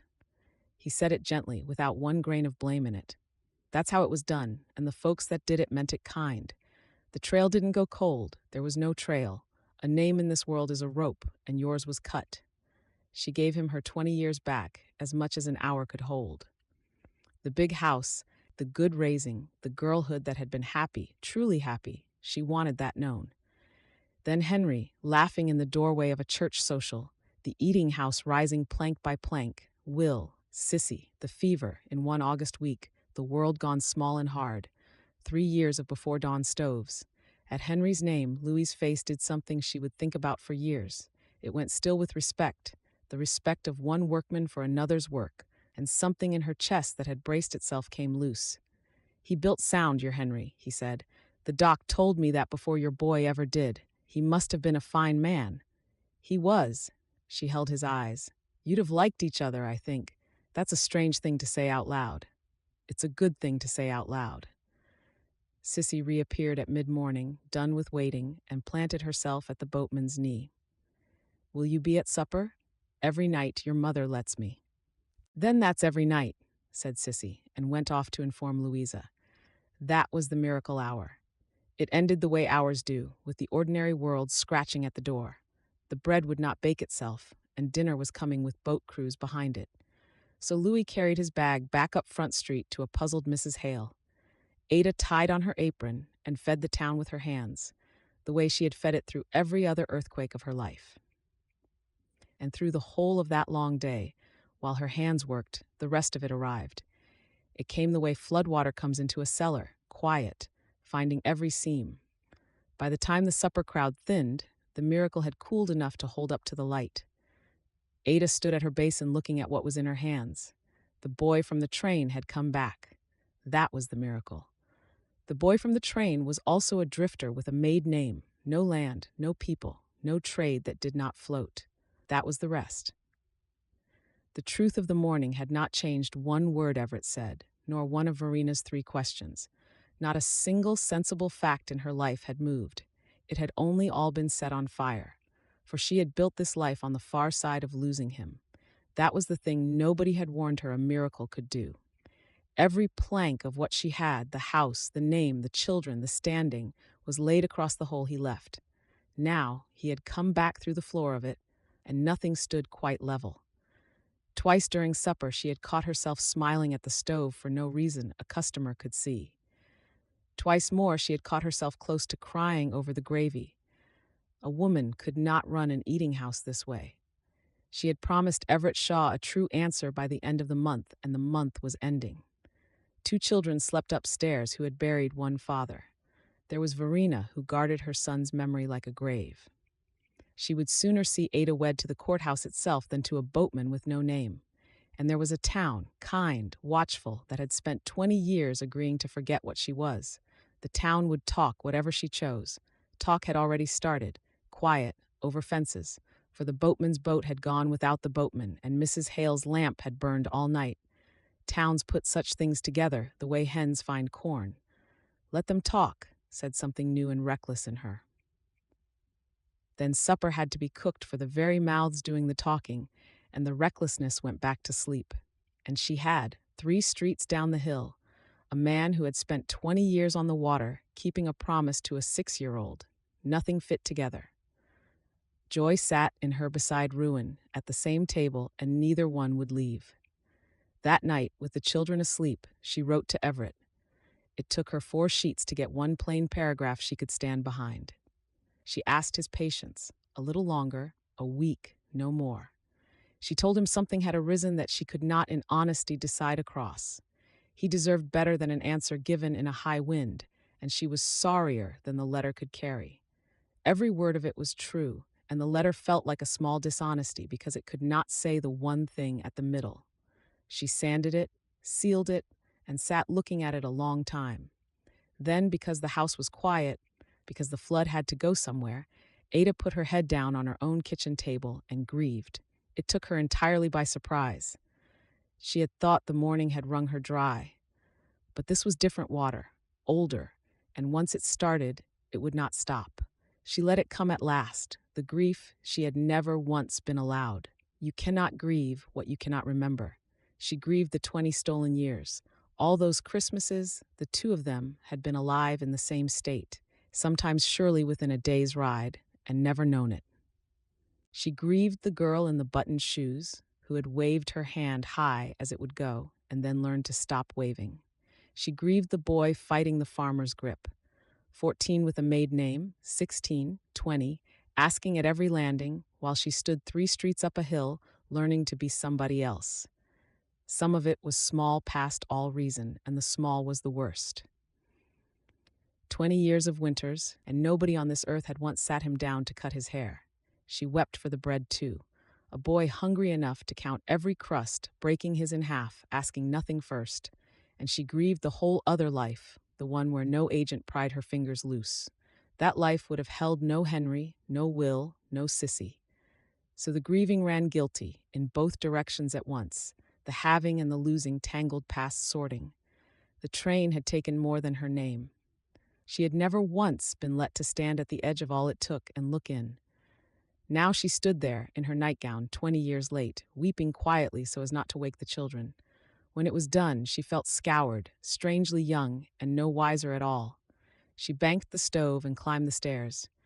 At the little window, she stopped as she always stopped. Down the dark slope the river ran on, patient, saying nothing. In the top of Mrs. Hale's house, the lamp was burning, late, the way it had burned all summer. She knew now what he waited up for. He had waited up for 20 years, and the waiting was over. There he sat with his lamp lit anyway, 3 streets off, likely no more able to sleep than she was. 2 people who had found each other, wide awake in the same small town in the same dark, with everything said between them at last. And she still did not have the first idea what she was going to do. That was the plain, impossible truth she carried up to bed. Ada Baldwin had never in her grown life failed to find the sensible answer. She had promised a good man a true one within days, and she lay in the dark with joy on one side, ruin on the other, like 2 guests who would not take the hint. For once in her ordered life, she did not know. She did not know at all. Somewhere toward morning she slept, dreamed of nothing, and woke with her answer no nearer. The lamp in Mrs. Hale's window had burned until dawn. Chapter 20. The strangest week of Ada Baldwin's life was the one after the miracle, when the miracle itself turned and became the obstacle. She had not thought such a thing possible. She would have said that first golden morning that the hard part was behind them. The truth was out. The name was given back. What remained but to be glad? What remained, it turned out, was everything. He still came for supper. Everything was different, and nothing was.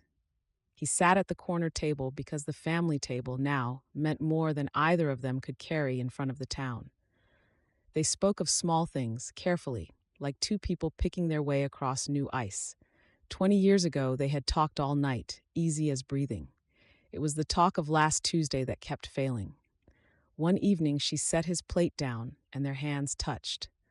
Both of them said beg pardon, like strangers on a boat stage.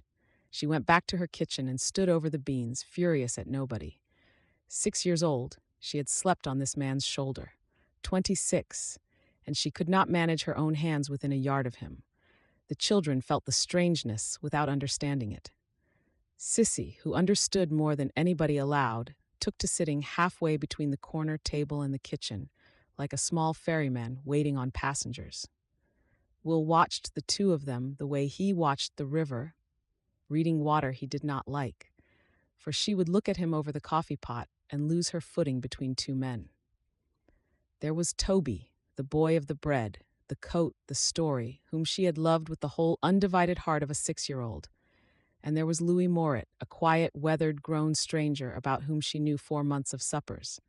The boy she knew to the bone, and he was gone, 20 years gone. He had been worn away and made over into this man, the way a boy's face is worn away inside a man's, the man she hardly knew at all. Which of them did she love? For she did love, that lay beyond arguing now. But a woman who could not say whether she loved a memory or a man had no business tearing up 2 children's lives over it. The fear grew in her all week, quiet and reasonable. Perhaps what had knocked her flat that morning in the kitchen was only the past, dressed up in a grown man's coat. Perhaps if she reached for it, it would come apart in her hands like something long drowned. Then she would have spent her children's safety on a ghost. She was not the only one afraid. She could see it in him, plain as weather. He was gentler with her now, and further off both at once. That very gentleness frightened her worst of all, for she recognized it. It was the care of a man handling something he expects to be taken from him. They had the story now, and could not seem to find the life. That was the miracle's trick. It had given them back everything except a plain road forward. Down at Mrs. Hale's, in the lamplit nights, Louis was fighting the oldest current he knew. Finding her had been the whole purpose of his life, and the purpose was accomplished. Never once, in 20 years of imagining, had he thought past the finding. Now here he stood, past it. The search was over. What came next had a name, and the name was staying. Staying was the one water he had never learned to swim. He caught himself, that week, doing the things a leaving man does. He found his bag half-packed one evening with no memory of packing it. Twice his feet carried him to the wharf boat to read the sailing lists. Casual, the way another man might glance at a pretty face. There was a berth going on an upbound boat. Good wages, a mate's berth even. He stood looking at the notice a long while, hating himself the whole time. The clerk at the wharf boat, who missed little, offered twice to put his name down. Twice, Louis heard himself say not today. The clerk looked at him the way rivermen look at a boat aground in plain daylight, with pity and a certain professional interest. It was not that he wanted to leave her. Wanting had nothing to do with it. Leaving was simply what his hands knew, the way they knew splices. Every place that had ever held him had ended, and every ending had hurt less when his bag was already by the door. Roots, in Louis's life, had only ever been the thing you were torn up by. A man could get to 40 without one, provided he never stopped moving. Here was Camden Bluff asking him to stop, stand still, plant. Then he must wait to see whether this town, too, in the end, would send him away. And it might. That was the cold heart of the fear. She had not chosen him. She had wept on his coat and said his name, his true name. It had been the finest hour of his life. But weeping is not choosing. There was a good man in a fine house 4 streets over, with an offer still standing. That offer had land under it, a name on it, winters of certainty in it. Everything Louis Moret had to set against it fit in one canvas bag. If she was sensible, and no woman he knew was more so, she would thank the boy from the train with her whole heart. She would cherish the story and marry the mill owner. That was what he would advise her himself, if she were somebody else's Nora. He fell asleep over these thoughts, night after night. Each morning he got up and did not take the berth. It was the hardest thing he had ever done, doing nothing. Waiting was his one gift. He spent the whole of that week finding out how much heavier waiting weighs when the answer matters. He mended his way through those days the way other men drink. Mrs. Hale's gate stopped sagging. The wharf boat got a new fender nobody had asked for. Ada's dock grew a neat handrail at its outer end. If Camden Bluff had held still long enough, he would have shingled every roof in it to keep from thinking. On the first Sunday of October, Everett Shaw called at the eating house after church, correct as ever, kind as ever, knowing nothing. Ada's letter had bought a week, and he had granted it without one question, which was Everett all over. Now he sat in the parlor, hat on his knee, not pressing, and pressed by not pressing. "I'll not ask what arose," he said. "It's not my affair unless you make it so. I'll only say what I came to say. The offer stands. It will go on standing. Nothing has arisen on my side, nor will. The house is warm, the schoolroom's painted. My regard is what it was last month and last year. Whenever you're ready to be sensible, Ada, I'm ready to be sent for." Even now, there was no meanness in him to catch hold of and resent. He asked after Will's lessons. He compared the price of winter flour with her, soberly, usefully. At the proper time he rose, bowed over her hand, and left her standing in a parlor that felt twice as quiet, half as certain. "You look worn, Ada," he had said at the door, with only kindness in it. "Whatever it is, don't carry it alone longer than you must." Then the door had closed on the one man in Missouri she could not tell, because it had never once looked more sensible, his offer, than it looked that Sunday. The week had worn her thin as a scraped hide. She was tired in a way sleep did not reach, tired of weighing, tired of standing in her own kitchen between a memory and a man, between a ghost, a house. Verena's 3 questions ticked in her like a clock. People, land, name. Everett had all 3. Toby, Louis, whoever God finally meant him to be, had none of the 3. Loving him, if this drowning feeling was love, changed not one word of that. And the children. Always, at the end of every circle, her mind ran, the children. All Sunday evening the house was very quiet. We'll read. Sissy dressed Louisa for winter. Twice, Ada opened the account book, looked at it, closed it again. Sense would not come on its own, so at last she went hunting it the old way, with cold reasons, counted on fingers. At the little window she stood a long time, making herself think it through once more, the way she balanced the year's books. Suppose she reached past the safe road for the boatman, and someday his nature won out. When the river took him back, it would not be her heart alone on that boat. It would be Will's, who had given his trust twice now in a young life that had no business needing to give it twice. It would be Sissy's, whole and unguarded. Her children were rich in nothing but safety. She had made that safety with 10 years of her hands. What kind of mother betted on a man that every fact, every letter, every gray head in the county said would not stay? A tired mind is a downhill road, and by full dark hers had run all the way to the bottom of it. Send him downriver. The thought came gently, terribly, in her own most sensible voice, not in anger, in kindness even. Thank him, bless him, tell him the finding mattered, that the story would be told whole in this house forever, that the 6-year-old was his till the world ended. Then let him go back to the water, the only thing that had never once failed him. Marry Everett Shaw before October was out. Be, for the rest of her days, sensibly, safely, almost happy. Almost. She was 20 years practiced at almost. A person could live a long time on it. She had. Ada stood at the dark window with her candle, and down the hill the lamp burned in Mrs. Hale's top window, patient as ever, and she looked at it for a long, long time. Then she went to the writing desk that had been Henry's. She sat down and took out 2 clean sheets of paper, one for Everett, naming a day, one she would carry down the hill herself in the morning to put into a boatman's hands. Some things could not be said across a supper table, and this thing least of all. She dipped the pen. Outside, faint and far, a downbound boat blew in the dark, the long, mournful note the river kept for partings, and Ada Baldwin began, in her small, square hand, to write the sensible thing. Chapter 21. Louis Morit had run from every hard thing in his life, and he could have told you the hour each running started. There was always such an hour. The place would begin to close around a man, quiet, like evening. Somebody would start to count on him. Then one morning his feet would be on a deck before his head knew it was decided.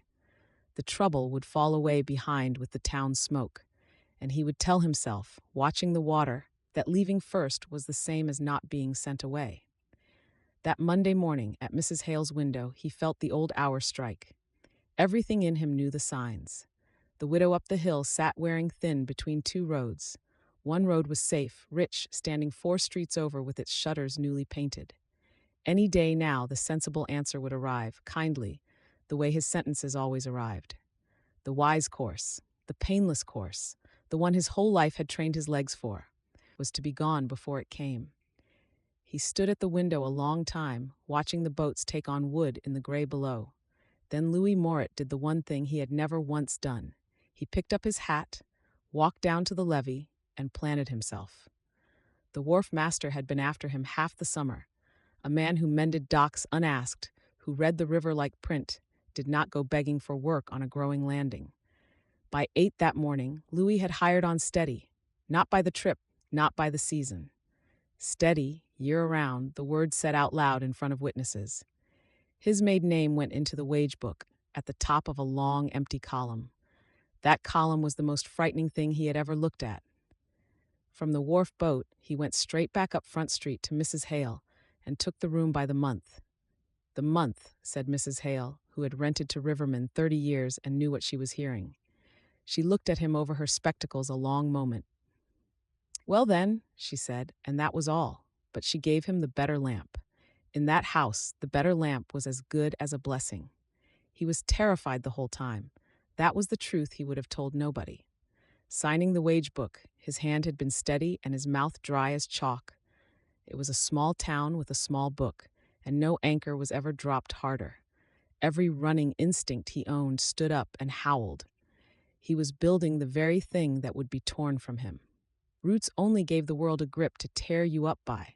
He heard all of it. The way you hear rain on a roof, you have finally gotten tight. Twice that first week, he woke at dawn with his boots already in his hand, halfway to gone before his eyes were open. Twice, he set them down, dressed, and went to work like a townsman. Nobody ever knew but him what those 2 mornings cost. Then he went to find her, to say his piece before the day could say its own. He met her halfway. She was coming down the path with her shawl pinned against the October wind.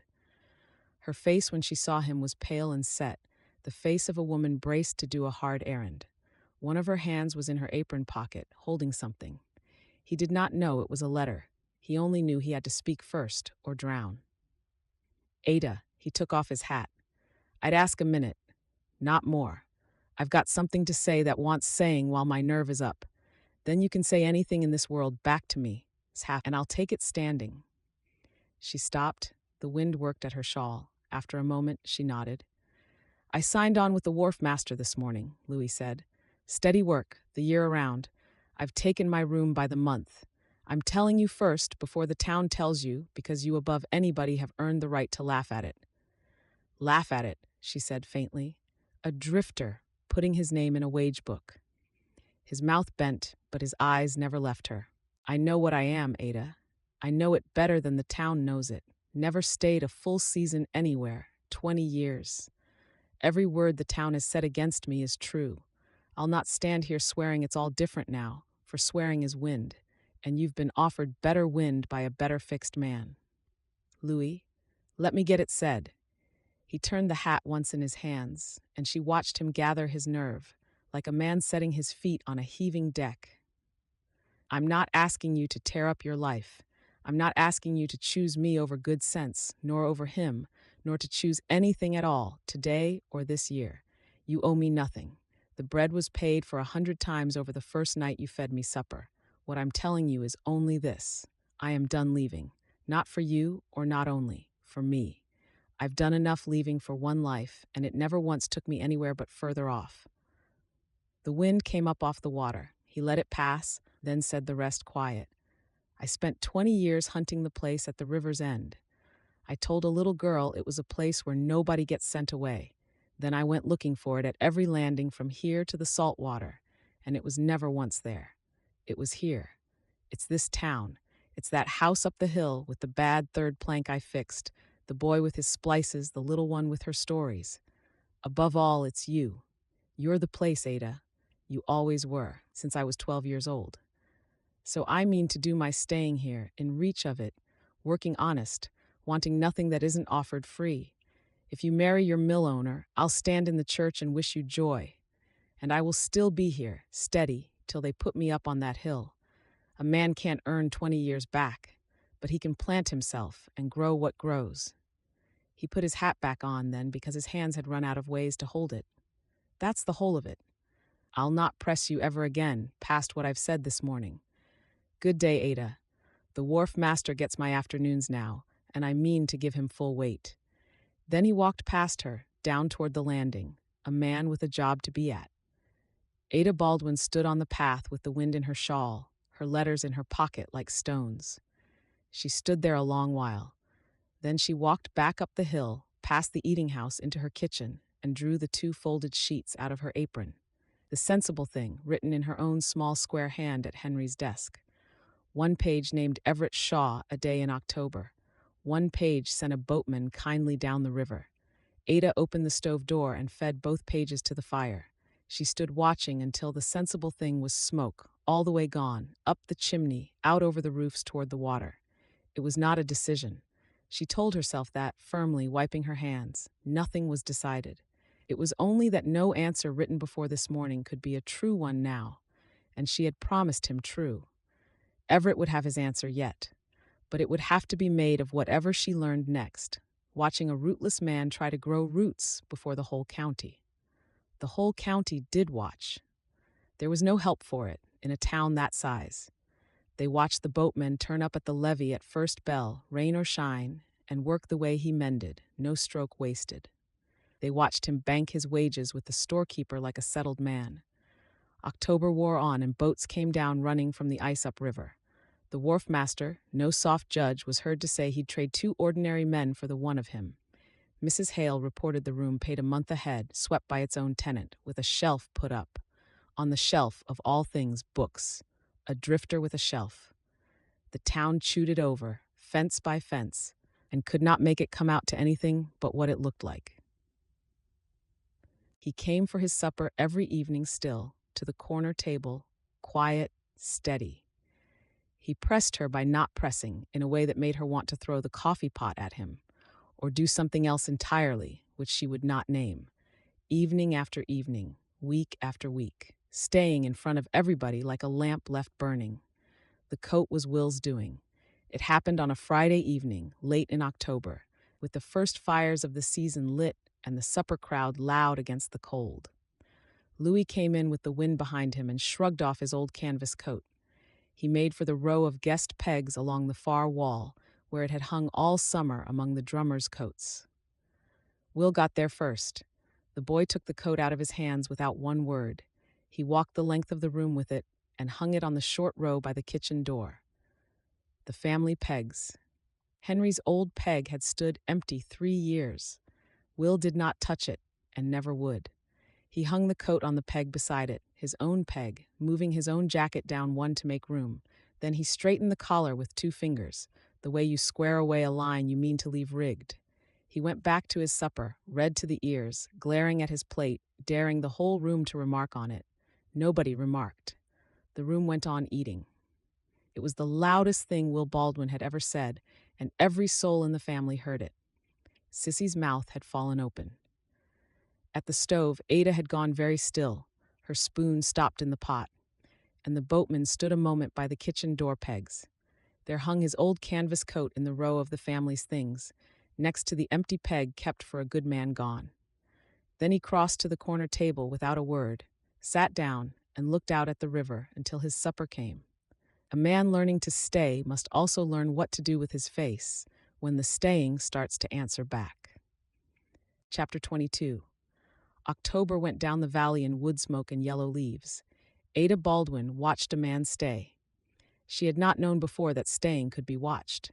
Leaving was the thing with drama in it, whistles, bags, wakes on the water. Staying was only day on day, laid one on the next like planks. But she watched it the way she had once watched the road for her folks' wagon. Every plain day of it landed somewhere in her. November was coming. The river would close, the boats would stop, the excuses a town makes for a stranger would freeze with the water. He knew all that better than anybody, and stayed anyway. The staying was the courtship, though he never once called it so. He was at the levee at first bell. He was at his corner table at dusk. When the second cold snap took half the town's stovepipes, he was on roofs for 3 days, hers not first, which she noticed. The wage book filled, the room stayed paid, the shelf of books grew by 2. He did not court her. He had said he would not press, and he kept to it with a stubbornness that would have shamed granite. All the while his coat hung on the family pegs every evening, beside Henry's empty one. Will took it from him at the door now as a matter of routine. And somewhere in those plain weeks, without one bolt of lightning to mark it, Ada understood. She had been asking the wrong question all this time. Which did she love, the memory or the man, the boy or the stranger? She had worn herself thin on it, terrified of reaching for a ghost. Now she saw what the question had hidden from her. She saw it watching him carry sacks in the cold, whistle Will through a splice, stand hatless at the door until she nodded him in. The boy had shared his bread. The man had signed a wage book in a town that knew his whole shame and dared it to watch him stay. They were the same soul, but they were not the same gift. What the boy gave, he had given quick and fierce, the way children give. What the man was giving now was slower and cost more. He was giving up the only armor he had ever owned, in plain sight, with no promise of anything. A man his age knows exactly what he is risking. Any woman could love the boy in the story. It was the man on the levee, this weathered, patient, terrified, unbudging man that she wanted with a plainness that no longer frightened her. She was not in love with a memory. The memory had only opened the door. What had walked through it was better. There was this, too, which she would tell nobody but him, and him not for years. Sensible was a thing she had learned, the way you learn any trade, because a girl with nothing must learn something. Reaching was what she had been born doing. She had reached for a boy's sleeve in the dark once, and been right. The reaching had been in her all along, folded away with the name. On the last Tuesday of October, she went to Everett Shaw. She went to the mill office in the middle of the day, plainly, where the whole town could watch her go. He deserved not to be managed in corners. He rose when she came in, looked at her face, and set down his pen. She saw him know before she said one word. He had always been quick at reading a manifest. "Sit down, Ada," he said quietly. "Or stand, if it's easier said standing." She said it standing. She had rehearsed nothing in the end, because he deserved better than rehearsal. "You asked me to be sensible, Everett, and I've tried. Nobody knows better than I do what you offer, and nobody in this county could offer it kinder. If I could take it, I would be the most fortunate widow in Missouri, and I know it. My answer is no. It will always be no. It would be no even if the boatman had never once come off that packet, though it took him coming to teach me so. You deserve a wife who looks at you the way I cannot. Not one who came to you adding up columns. You are worth more than good sense, Everett, and good sense is all I ever had to bring you. It isn't enough. I'm sorry. I am sorrier than I know how to stand here and say." The mill worked on under them, a deep patient turning in the floorboards. Everett looked at her for a long time. She made herself hold still and be looked at. "I've known for weeks," he said at last. "I watched it come into your face like weather up the valley. I did my accounts, and I told myself it would pass." He smiled a little, at himself, the saddest smile she ever hoped to see on a good man. It never once looked like passing. "Everett, no, you'll hear me now, for I'll say this once, and then we'll speak of flower prices all the rest of our days." He came around the desk, took her hand, and bowed over it, formal as a deed. "I'd rather you have that, whatever it is, than have me. There's the whole of it. A man who'd rather be chosen sensibly than see that look on a woman's face is not much of a man. Thank you for coming to me in daylight in front of the town like the fair dealer you have always been. And I wish you joy, Ada. I do. It appears to be already yours, so mind you keep it." She cried a little, walking home for the goodness of him, and did not hide it from the street. Some things a town ought to see plainly, so the talk comes out true. By supper, the whole of Camden Bluff knew the widow Baldwin had refused the mill owner. They knew he had handed her out of his office like a duchess, and the fences hummed with it. Ada fed her crowd that evening with her chin up and her heart going like a girl's, because there was one thing left to do, and she meant to do it that night. For the first time in 20 years, she was not weighing anything at all. She found him on the dock, of course. Where else? The crews were gone, the night clear and cold, all the stars out. The river ran black under them, quiet. He stood at the outer end, at the rail he had built himself, looking downstream the way he did. She came down the path with her lamp and her shawl. He heard her step on his own planking and turned. "You'll take cold out here," he said. "Then we'll both take it. I have something wants saying, and this is where it wants saying." She set the lamp down on the rail post between them. The light rocked once and steadied. "I refused Everett Shaw today. You'll have heard." "I heard." His voice stayed level. His hands, she noticed, were not level at all. "The whole levy heard by 2 o'clock. I've been standing here since supper trying not to make it mean more than a man's got a right to make it." "Make it mean more." She heard him stop breathing. The river filled the quiet, patient minding its business. He turned full toward her, slow, careful, a man not trusting the ice yet. She took one breath and reached past 20 years, past sense, past every fence the world had built her. Then she said it plain, the way he had said his piece on the path. "I don't want the memory, Louis. I've thought this out to the end, so hear it exact. I'm not a girl reaching for a boy on a train. The boy is dear to me past telling, and I'll keep him in the story where he lives. But it isn't the boy I lie awake over. It's the man who signed a wage book in front of a county that called him nobody, the man my son hung a coat up for, the man who told my daughter that the place at the river's end is a person who won't let go of your hand." Her voice cracked. She let it and kept on. "You said you'd stay whether I took you or not. Well, I've come down this hill to tell you I take you. I choose it. The whole uncertain, unhedged, terrifying thing. You, this, us, with both eyes open. So there it is, Louis Moret. and there's only one question left in the story that I know of. Will you stay for good? Not near me, with me, mine. For a moment, the man who was steady in Rex could not speak at all. Then he reached out, careful as touching something holy, and took her two hands in his. So, it was the way a boy in a story had once taken a girl's two hands in a boat at the end of a river. His grip was shaking. His voice, when it came low, half broke, out of 20 years. I stayed on a bench in a rattling car when they were handing out easier seats, he said. I stayed 20 years on the wrong rivers, looking for one name, staying for good, in reach of you, with your children under the same roof, and my coat on that peg. Nora, Ada, whichever one of you is asking. He stopped and steadied. The whole man stood open to her, no armor left at all. Yes, with everything I am, whatever that turns out to be worth. Yes, then that's settled, said Ada, sensible to the last, with the tears running freely down her face. There on the dock he had mended, under all the stars of Missouri, Louis bent his head and kissed her. Once, gently, the way you seal a promise 20 years in the keeping. The lamp burned steady on the rail post. The river, which had taken so much from the both of them, ran on quiet below the planks, minding its own business at last. They stood a long while after, her head on his shoulder, his cheek against her hair, two people at the end of a very long water. You'll have to tell the children, Louis said at last into the quiet. We'll guards this family, you know that. It'll want doing right. Ada laughed, wet and whole, into his coat. Tell them, she said. Louis, my dear one, who do you suppose sent me down this hill tonight with a lamp? Chapter 23.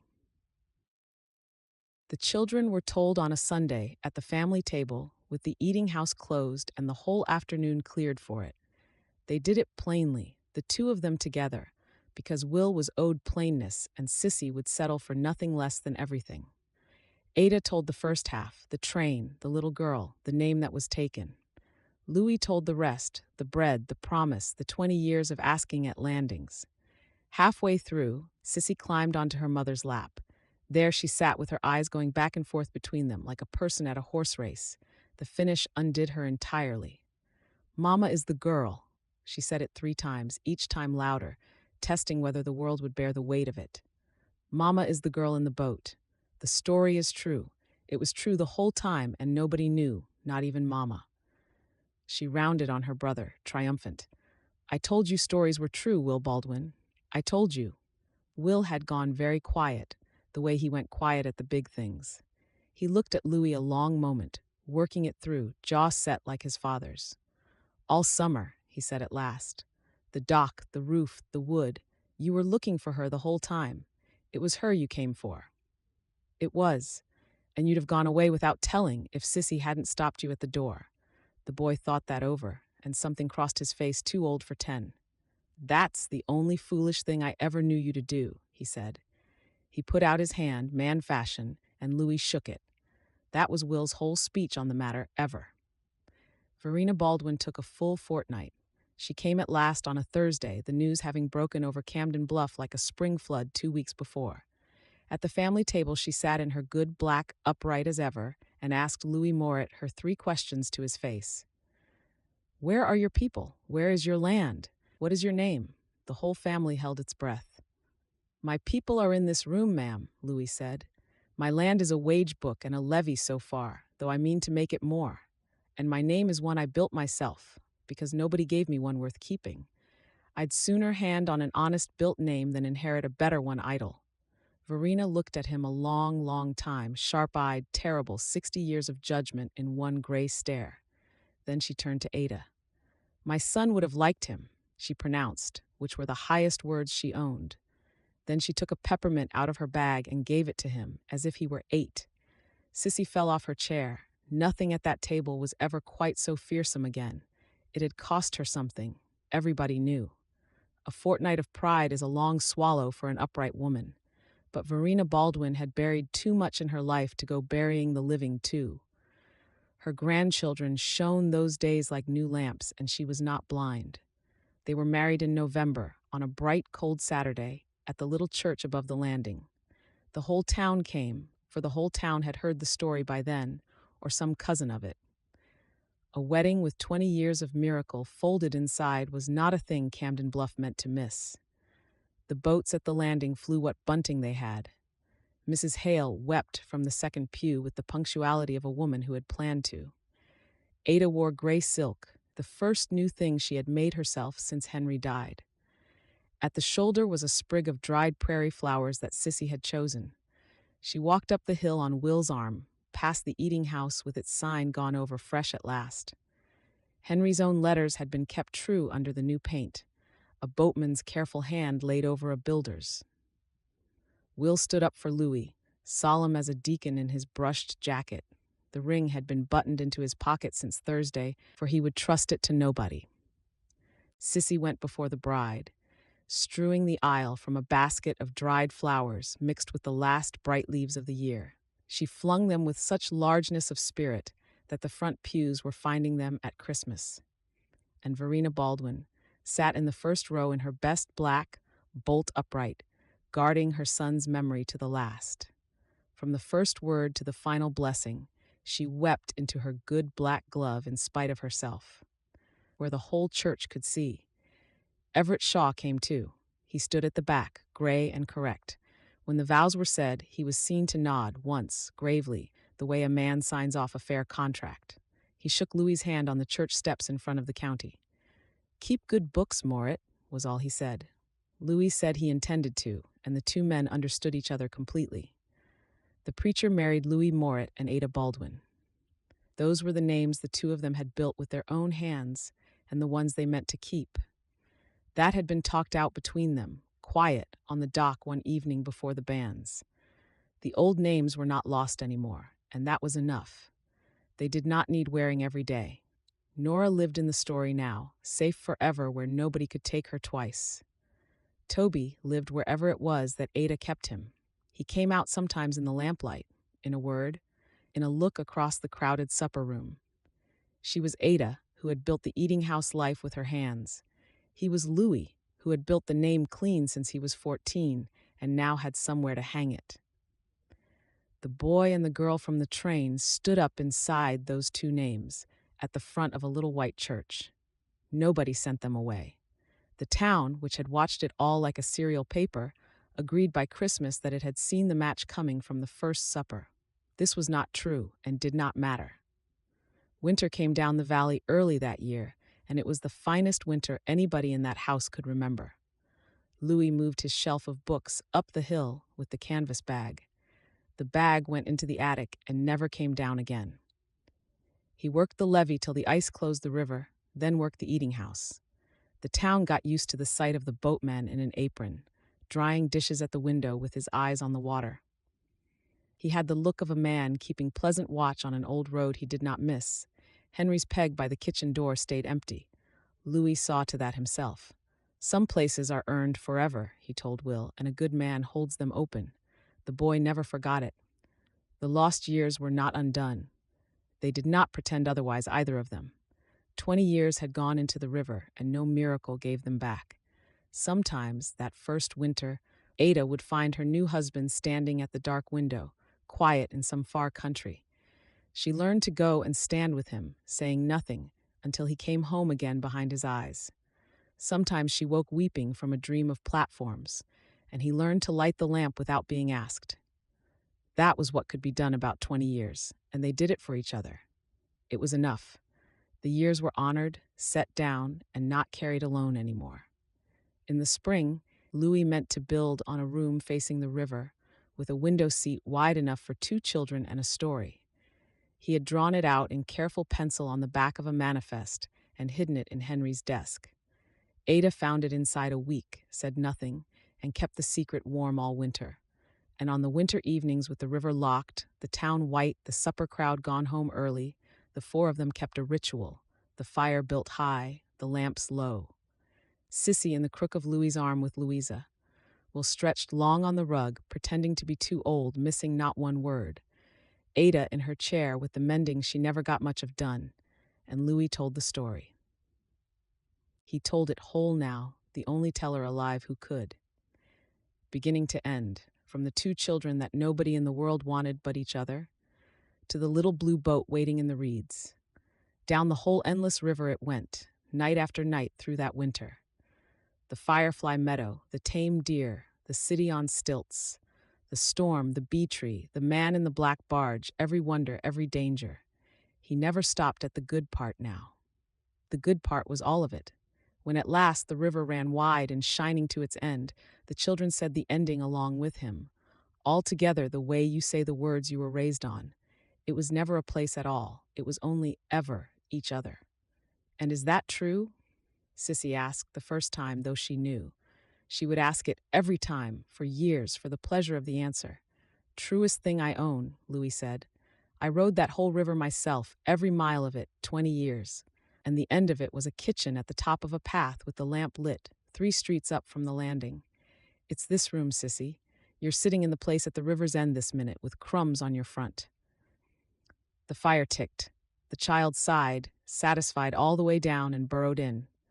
Away below the bluff, under the ice, under the stars, the great river ran on south in the dark, minding its long business. It carried its boats, its lights, away toward other towns, other landings, other lives. Once it had carried off a boy, shouting a promise over the heads of a crowd. It had carried him 20 years, landing by landing, all the way to the end of the longest story he knew. Nobody in the warm room watched it go. They had reached the place, the boy and the girl from the train, past all hope, after all the wandering. The place had been waiting the whole time, just where the story said, at the river's end, where no one is ever sent away. It was never a place at all. It was only ever each other. The end.